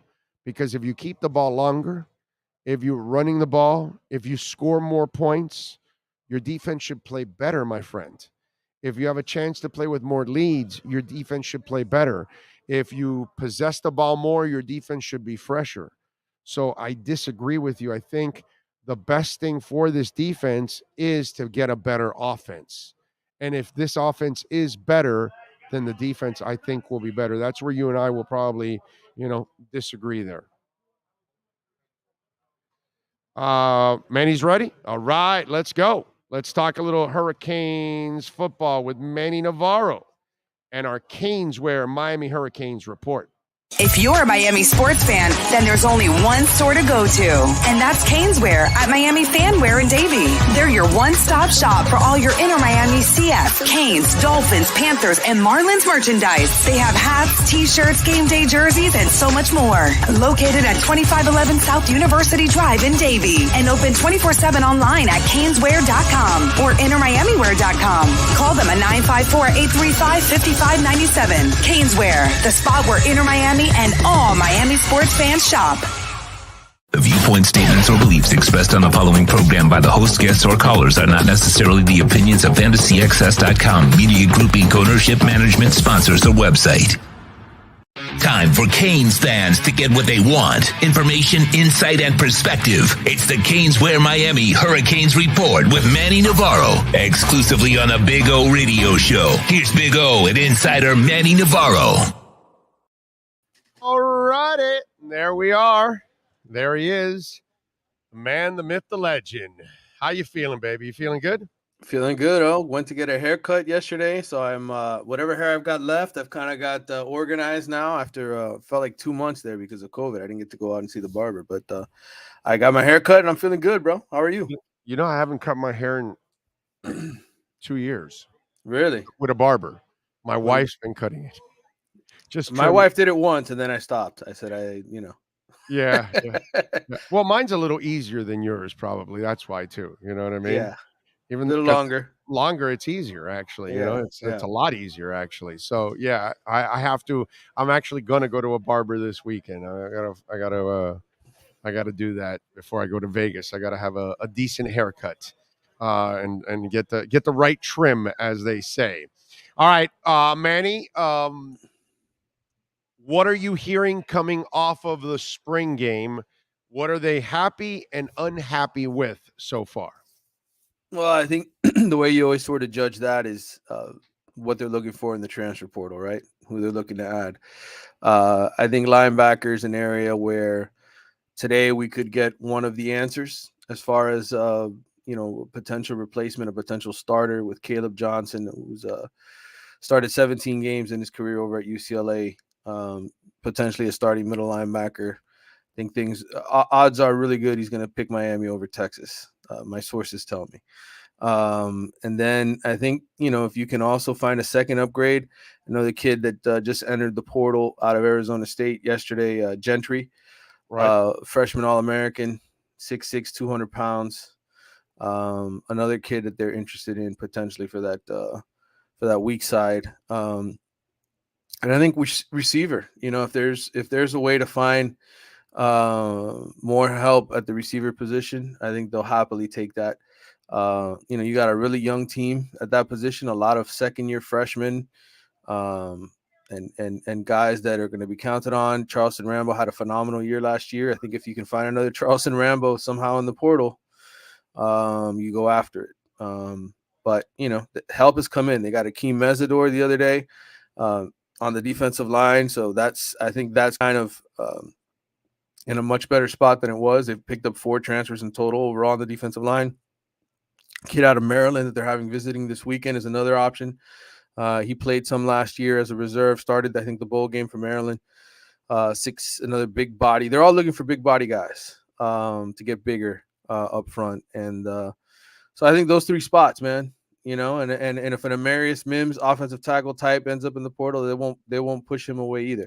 This is all about getting better in the trenches, I think, and receiver.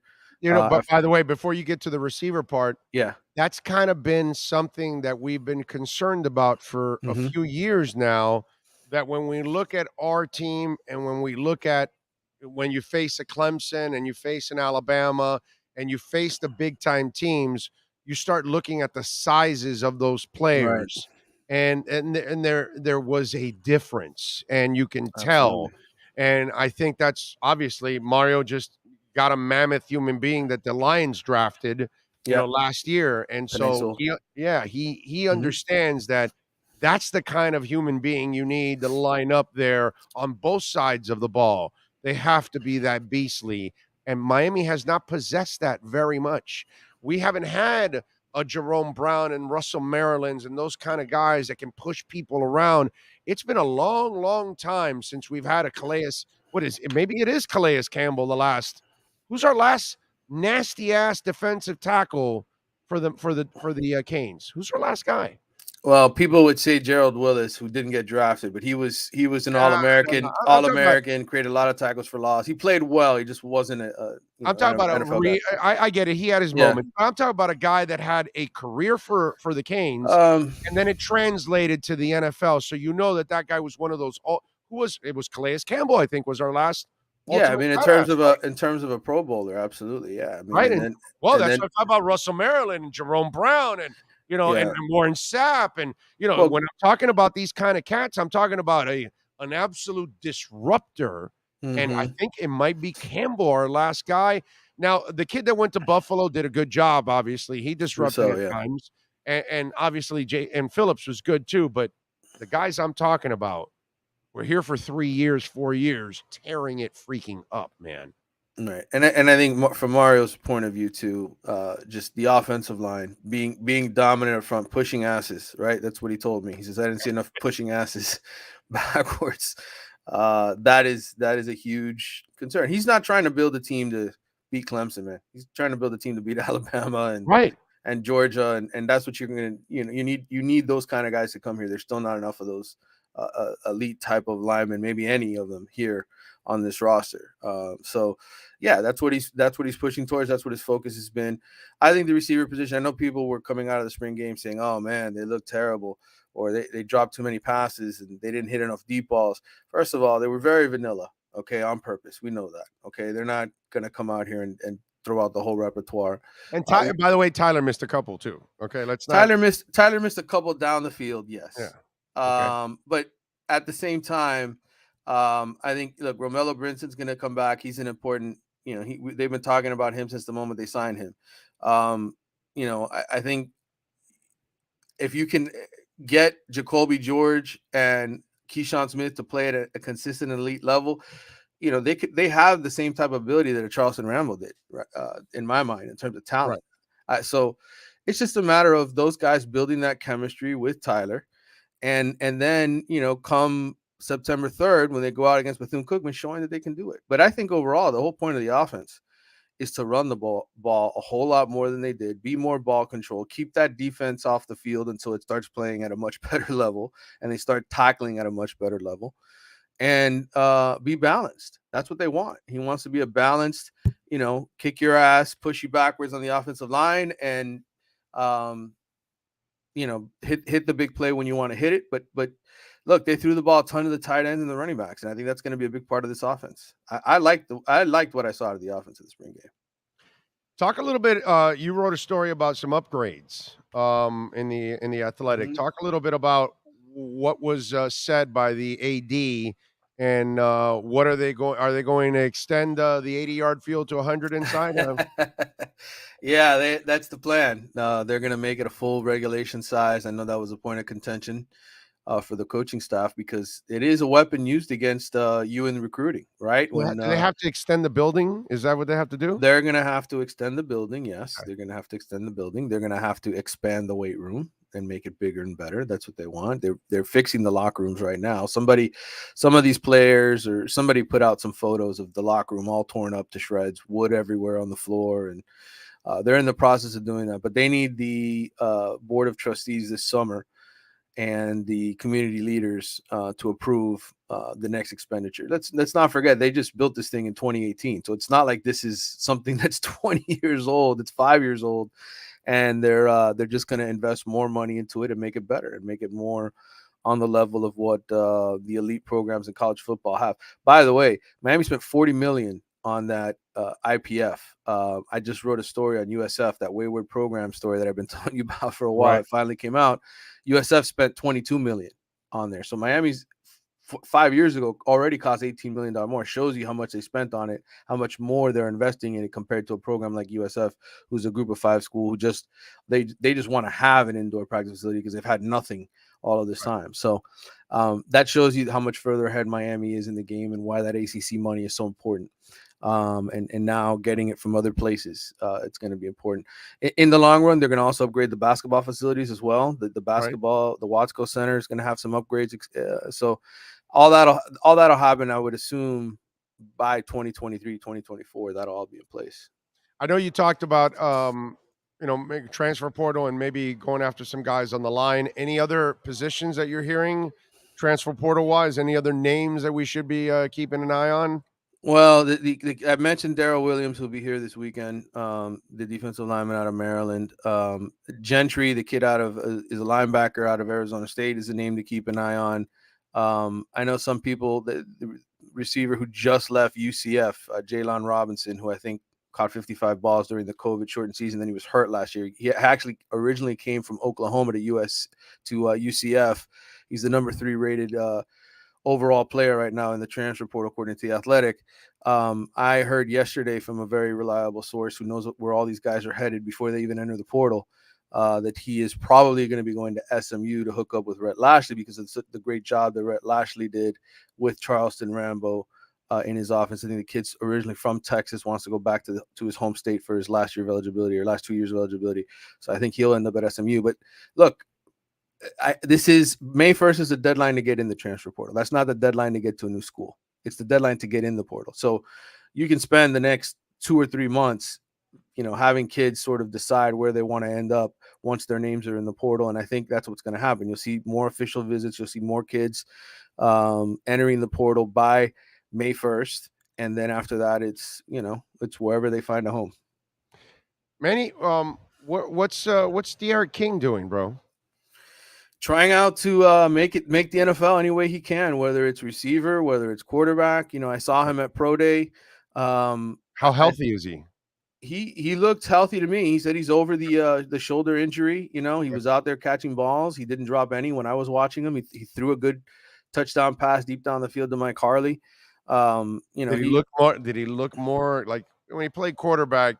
He could carry a couple extra pounds. Yeah, I mean, if he's going to play running back or receiver or anything like that, he would probably have to be in a little better shape than he was. I think he was physically. He didn't look fat to me. I didn't see the little rump out there. I saw a thinner, more cut up version of him. Yeah, I mean, if you're a quarterback, you can get away with it, but Yeah. No, I look. He's in a tough spot, man. I mean, you can't coach up anybody to be taller than 5'9", right? And that's what he basically is. So he didn't run a great 40 when we were out there. He was disappointed. I think he ran a 4. I don't know, was a 4.6 almost. Yeah, he's not a great athlete. And his father, before he died, when he played running back coming out, he was a 4.3 guy. His father had that 4.3 speed, and I think at one point before De'Aaron, I mean, let's not forget this is the second knee injury he's had in his career. I mean, yeah, that's that too. At the end of last season, he's and a then the solid athlete. He's just not this. He's not a blazer. Special. Yeah, he's not special as an athlete. You know what I mean? As a quarterback, he's a pretty good athlete. But if he's going to move over to the other positions, there's not enough there. You root for him because he's such a good human being, bro. God, you want him to succeed. Absolutely, in everything. Absolutely. And I think I could see him entering the coaching ranks and being a coach. I think he has that in him, being that leader, that locker room leader that kids look to. I think he could do a great job doing that. Malik Rozier, by the way, the former Canes quarterback, is actually training in the offseason. He's training Tyler Van Dyke. I think he's still working with N'Kosi Perry. He's got a couple quarterbacks. He's going to actually be down here this weekend. I was exchanging some DMs with him. But he's involved in coaching. I think it's just a matter of time. I think once Derek gets to the point where maybe there's just not a job. But who knows? I mean, with this USFL, Jeff Thomas was playing in the USFL, by the way, the former Canes receiver. We'll see. We'll see once he gets to that point. But I think Derek will make a great coach. So tell me about Haley and Hannah Cavender. Big pickup for Katie Meyer, man. Dude, huh? I mean, that's the Ruiz NIL money, baby. That is that. Although I will say they've got plenty of money and plenty of NIL deals all their own. They're stars, dude. They're they've got like 800,000 followers on Instagram, 4 million on TikTok. Right. They're two very good-looking girls. Obviously, they can play ball. And they can play ball. So they're not. Put it this way: they did not bring in 2 female. What's the name of that QB from Ohio State? Oh, Tate Martells. They didn't bring in 2 Tate Martells.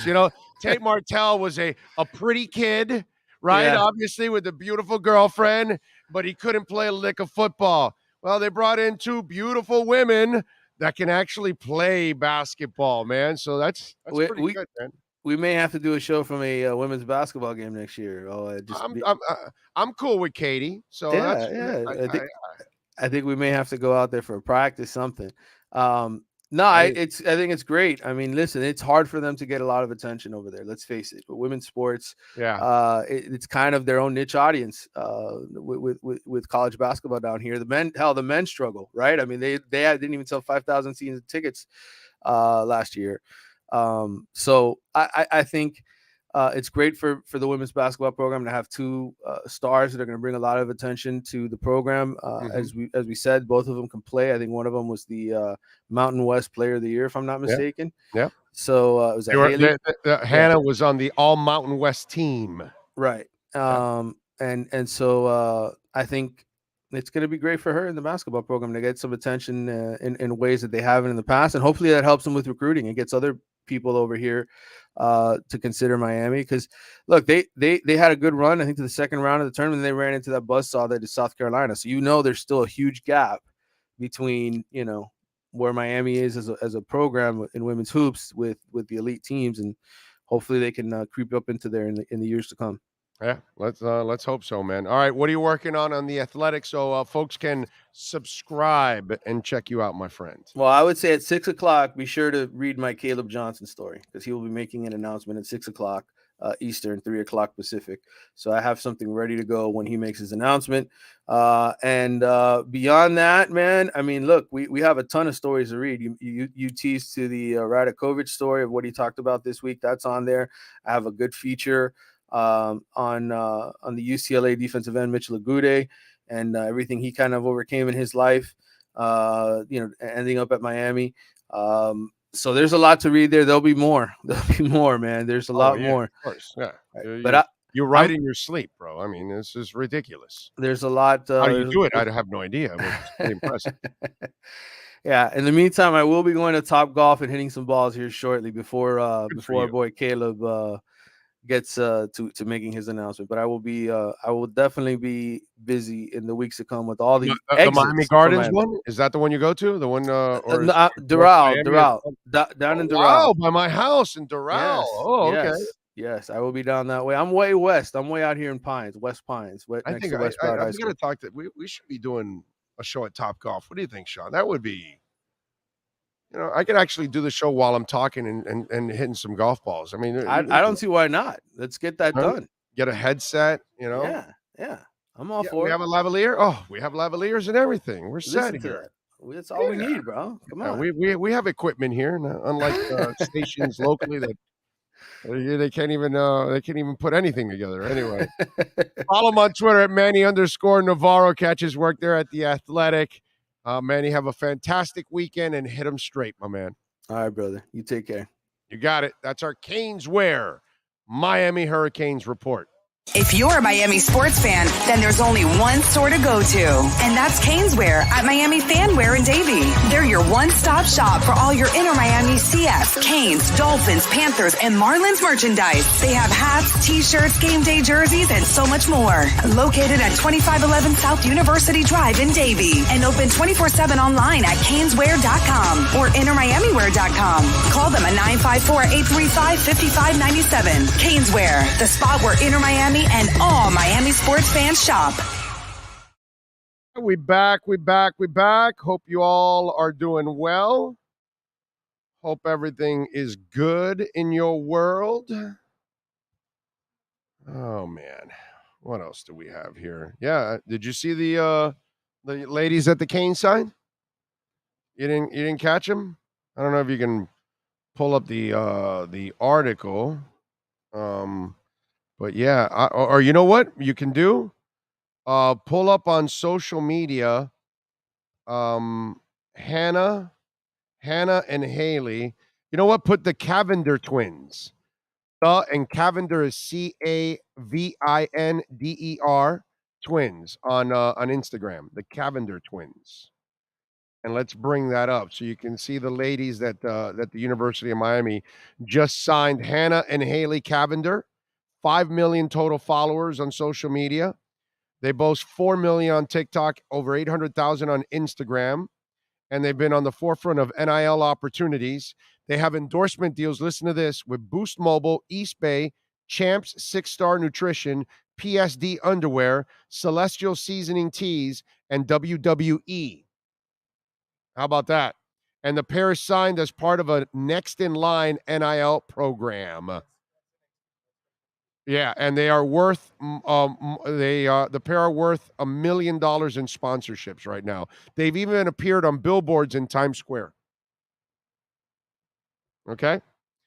5'6" guards, they averaged 34 points in 3 seasons at Fresno State. Dan B says, you, Rocco, very informative show. My apologies for making you upset this AM. Didn't know you disliked the Rays. No, it's not. I don't dislike the Rays. I'm pissed off at them that they cheat their fans from winning when they have it all, bro. So pissed. All right, you got that there. There you are. There you are. That's the Twitter, right? You got any other ones? Because there's some other pics on their Instagram. But there you go. You can follow the Cavenger twins on Instagram and support them since they are University of Miami. Hey, yeah, there's the shampoo, baby. Yeah, that's it. It's all about the shampoo. You know what you do? You hit photos. And then it'll come up. There you go. So those are the Cavender twins. I guess you got no other photos for us? But there you go. They alone will increase attendance.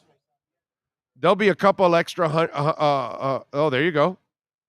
There you go. WWE. You figure that he would find the WWE one, right? Of course. There you go. There you go. The Cavender twins. They are going to raise the attendance alone just by playing, because the guys that go to school there are going to want to go see them play. I don't know about you all out there if you're going to go, but there's no doubt that they will definitely boost attendance for ladies basketball, and they added a couple of really good players. So there you go.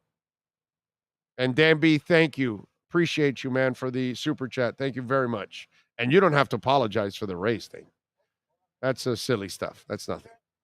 It's just I feel bad for Rays fans and A's fans. Super chat. Makes no sense. Yeah, you're getting focused on all the wrong sort of details here. You need to forget about all.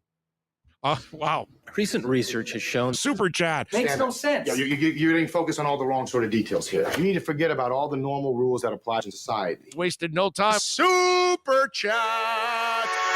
I thought it was really, really, really, really, really cool. You should all be very proud of yourself. I have no response. Super chat. That was perfect. That's the way you do it. Greater Good says, hey, us gringos love the Big O too. We love you all. We love you all. Everyone. You know me. I include everyone in the mix. Did you see what Thomas Bird said on the chat? It's too many. What happened? What did he say? He says they have a video called Ball Handling Skills. Oh, there you go. Look at that. Look at Thomas. He's already searching for videos on the beautiful ladies. You gotta love Thomas. He's all over it, man. He's all over it. How many of you knew about this? Did you know about this? Yeah, no, you didn't know about this? You don't keep up with I don't keep up with the world of women's college basketball. I do. You know? I do. I follow my girls. I follow the Canes. I do. I do. I'm a big Katie Meyer supporter. She knows that. I know Katie, so it's all cool. I definitely anything bro. I want them to win and succeed. Yeah, I don't even follow like college basketball or anything until the tournament. Honestly, I used to go to. I do watch the Canes as they go, but I mean that's. I used to go to women's basketball games all the time.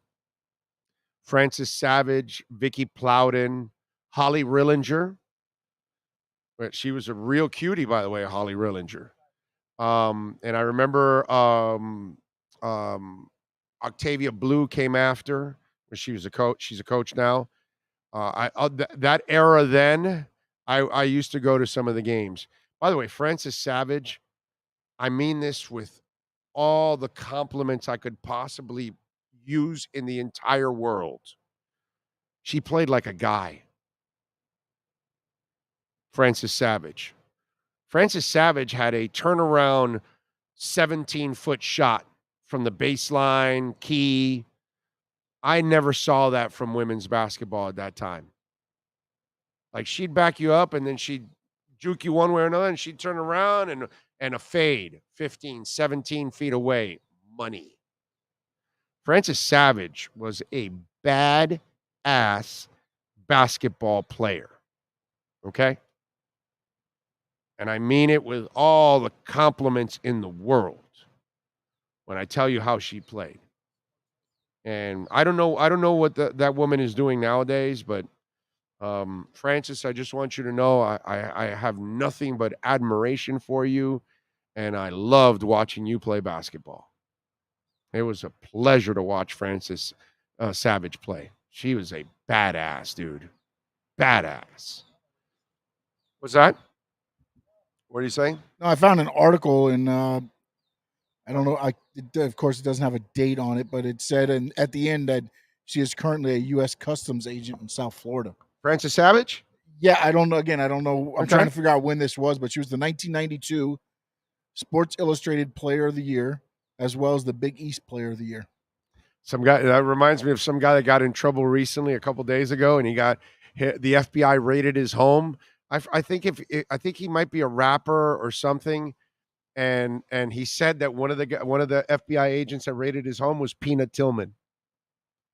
So he kept trying to talk to him like, "Hey man, you Peanut," and he wouldn't confirm it or anything. He wouldn't deny it, but he wouldn't confirm it or talk to the guy. He tried to avoid him and all that. And I'm like, there's a part of me, it's like, dude, you're being a dick.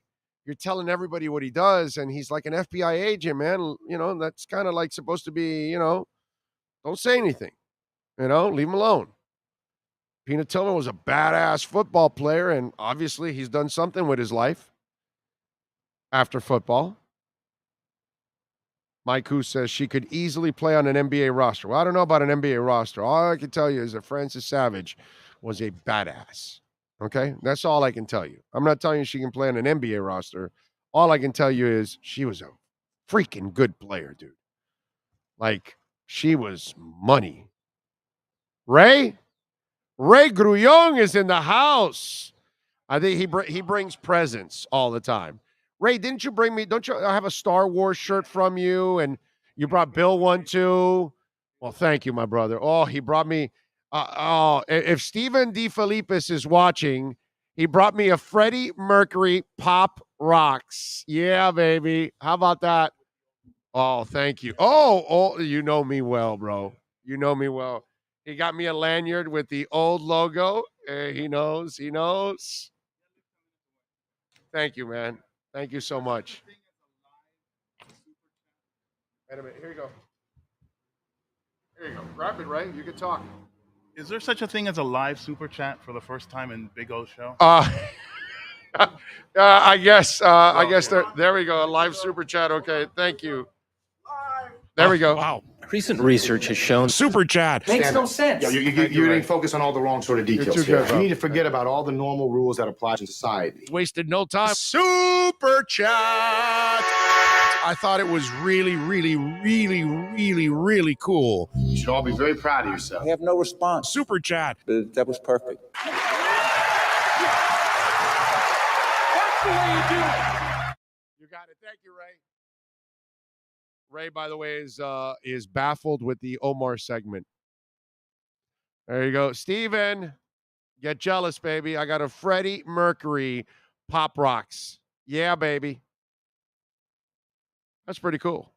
I'm waiting for I've told you guys this. I'm waiting for the U2 ones to come out so I can get a Bono and an Edge one. I want to get that. Ray is so good to us, man. And he brought us a gift card. Huh? Molly Mall was the guy that that's the guy that right. The rapper was Molly Mall. It's like, dude, why are you giving Peanut's identity out, bro? Why are you saying that he's an FBI? It's so uncool, man. I get it. Your life maybe is in shambles at the moment because your house is being raided by the FBI, and I don't even know if he was the person that was in trouble in that house or whatever. But it's like, dude, why are you telling the world what Peanut is doing for a living? That guy, if you work for the FBI, I have a friend that works for the FBI. I would never say his name or anything like that because he does stuff that's undercover. And like a lot of FBI agents, you don't really want your identity out there, man. I just thought it was uncool on his part, quite frankly. What else do I have here on the program? By the way, Marlins, nice job. They won. They will start a set against the Braves tonight. Trevor Rogers and Kyle Wright. Suarez hit the home run yesterday. Or Sanchez, I'm sorry, hit the home run yesterday, his third. Jazz hit his third yesterday also. I love how he was like the umpire, like, nah, don't hurry me, man. That was cool stuff. We got the NBA tonight. We've got the Bucks at the Bulls. We got the Suns at the Pelicans, the Warriors at the Nuggets. I'm sorry. No, we got the Bucks at the Bulls, the Suns at the Pelicans, and then the Heat. And of course, the Hawks. So we'll see if the boys can actually get it done tonight and make it 3-0, which would be really, really good if they're able to do that. Would be really nice if they're able to do that. I do want to remind you again, our NFL draft coverage on Thursday will start off at 8 o'clock p.m. Eastern, 8 p.m. Eastern on Thursday, 7 p.m. Friday Eastern, and Saturday, noon Eastern, okay? So if you don't live in the Eastern time zone, then accordingly do what you're supposed to do when I give you that time, okay? Don't want to confuse anybody, so I'll just say Eastern. That's how we always post it because I know we have lots of listeners in other time zones, so I don't want you guys to get all hot and bothered and confused. All right. Let's do our liquor split matchup of the night. It's time to tap that app. And no one loves to tap that app like the Big O. Here's the liquor split matchup of the night. Thank you out there. Appreciate all of you tonight at State Farm Arena at 7 o'clock. The Miami Heat are taking on the Hawks. The Heat are favored by 1.5. The over and under is 221.5. Miami is favored by 120 in the money line, and Hawks are plus 100 in the money line. Miami leads 2-0, and I know that the Hawks are going to give their all tonight, and they're going to try their best, and Trae Young is going to try his best. I just think Miami is too loaded. I think Miami knows how to slow down Trae Young. I know Trae Young can go off on anybody at any time, and maybe it happens, but I'm not exactly sure they have enough firepower overall to defeat the Miami Heat. And I think the Miami Heat is well aware of what's going on in the other games, and I think they know they want to take advantage of this. Jimmy Butler is probably going to go all out tonight in getting his teammates involved or taking over. One of the two will happen. And I think he will drive them one way or another to a victory. I'm going to lay the 1.5. I think the Heat easily win this game by 5, 7, 10 points. I'm going to lay the 1.5 here. Miami will go up 3-0 on the road in Atlanta and take the heart and soul out of the Hawks, where they know Game 4 is nothing but just a waste of time and go through the motions. Because what Gabe Vincent has done has been impressive, and they haven't even had to unleash Caleb Martin. And if you can beat them in Game 2 and handle them, and Duncan Robinson doesn't have to do anything in that game, that tells you how deep and how much better they are.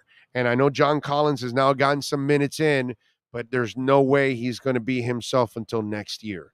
He needs a lot of playing time and not enough going on in this series for him to get back into a groove. And if Capella can't play tonight, which it doesn't look like he's playing, I got Miami here. I'm going to lay the 1.5, and that is our liquor split matchup of the night. The matchup of the night is brought to you by Liquor Split, Miami's own online liquor store. Liquor Split. Download then tap that app and get your favorite liquor delivered to you for just $2.99. No risk, no drinking and driving. Tap that app with Liquor Split. All right, and don't forget, flat fee of $2.99 for your delivery here in South Florida for Liquor Split. $1 of that goes to solving homelessness in Miami, so it's also going for a good cause, and it's a flat fee. And you can get your whiskey, your bourbon, your wine, your beer, you name it. Your Edge, you want to get an Edge, My Edge energy drink. There you go, Edge, delicious, smooth, zero aftertaste. You can also get that at Liquor Split. Tap that app, baby, iOS or Android. Look for it, Liquor Split. And that is our Liquor Split matchup of the night. They also have snacks, too. So if you got a little bit of the munchies and you think, oh, I can only get drinks. No, you can also get snacks, man. Potato chips, mariquitas, all kinds of stuff, man. It's a beautiful thing. Tap that app right now. Download it. Tap that app, Liquor Split. Beautiful thing. All right. What do we got here? Okay. All right, man. What else? The greater goods. Pelicans have a great opportunity. Maybe. You never know. I'll take the Pels over the Suns tonight. Well, no Booker, so I get it. This will be really interesting. Now, let me tell you, Booker's going to miss games 3 and 4 already. And if CP3 has to bust his ass to try to win this game on that body that breaks down constantly, that's the danger of what's going on, right? Because once you have the injuries, then it puts the burden on others. And then you have to also depend on your bench.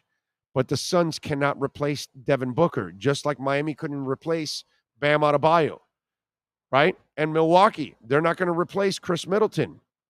So you've got to find a way. And so now Giannis has to try to overcome and do more, along with Drew Holiday. But those guys are younger. Chris Paul is an older player with a lot of mileage. That odometer may have gone around maybe a second time. And he breaks down a lot. So you wonder what kind of burden if you have to put on Chris Paul to try to stay in this series over the next 2 games while Booker's out. Hey, I went to look up because I thought I saw the story, but he's got a grade 1 right hamstring strain, and the injury historically requires approximately 14 to 21 days to recover. Right. So you're looking at 2 to 3 weeks possibly without. Right. They said he's out for sure on games 3 and 4. But, miracle healing, whatever. Hey, it's the playoffs, sacrifice, lay it out there. You can recover the rest of the offseason or whatever. Now, the thing with hamstrings is you might mess it up so badly that it'll linger forever. And that's your superstar. So you probably take a precautionary. But see, now this puts a burden on CP3. They're not winning the title now. Without Booker, they have no shot. But that's why tonight Miami has to hand the Hawks their 3rd loss. Do not give them any life. Do not give them any hope, because you just don't know what happens in the next game. And if you lose somebody, the good thing for the Heat is they're deeper, but they're not deep enough to overcome Bam. They're not deep enough to overcome Jimmy Butler, right? There are certain players, like Kyle Lowry, would be brutal to overcome because he runs the offense like nobody else. Although I really like what Gabe Vincent has done. He's done a really good job.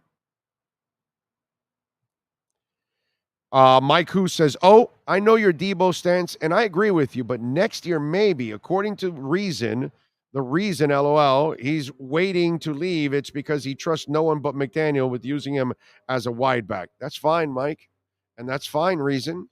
But there's something called a salary cap. And then next year is year 3 of Waddle. And you're getting closer to having to pay him. You're not going to pay Waddle, Tyreek Hill, and Deebo Samuel. There's no effing way that's happening. And if I told you, and I would tell Reason the same thing. They already got Deebo Samuel, but they're not doing it with one person. So I disagree with reason. I disagree with you. I disagree with anybody else that thinks that Deebo Samuel's coming here. That's only because of the Mike McDaniel thing. But at this point, with their commitments that they've made, they have to go this route. And you have to milk Waddle while you can, while you don't have to pay him. It's ridiculous to add that salary now at this point. They need more. They need that salary to be added to a linebacker.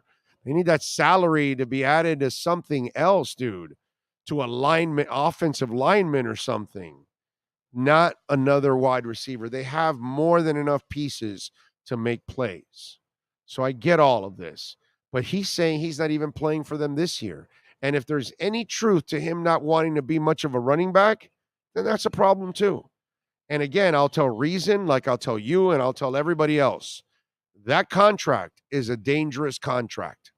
I don't want to sign Deebo Samuel to that contract because the way I have to play him, I don't think he survives long term. Okay? And that's the thing I've brought up that now people are actually understanding. That's the factor nobody's talked about. And all offseason, we need a Deebo Samuel. No, you don't, bro.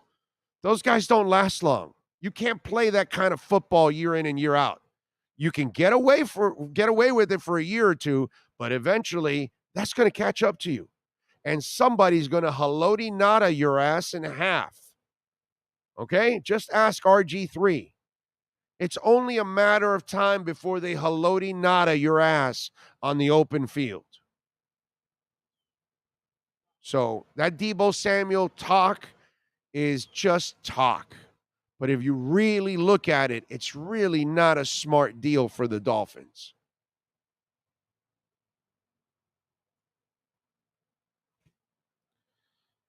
All right. If you want D, you can know the basics of football. Well, all I can tell you is that's a very dangerous deal. And you don't even know if he can be just a pure wide receiver, that he has to play that slash role. All right, we thank Ira Winderman, Cameron Wolf, Omar Kelly, and Manny Navarro, of course. Sean Stanley mastering this program every day. Ray Grullon, by the way, for being super nice and coming by and spoiling us with all these gifts. We appreciate it. We will see all of you on Monday. Thank you all for chiming in, supporting us. Please don't forget to smash the like button, whether you're listening to the podcast, watching on YouTube. We will see you on Monday as we get ready. Tuesday, we will leave to Vegas and get ready for the draft, man. It's a big week coming up. We're going to rest, relax, charge up the battery, hopefully lose a couple of extra pounds over the weekend, and we'll see you on Monday. You all be good. Much love out there.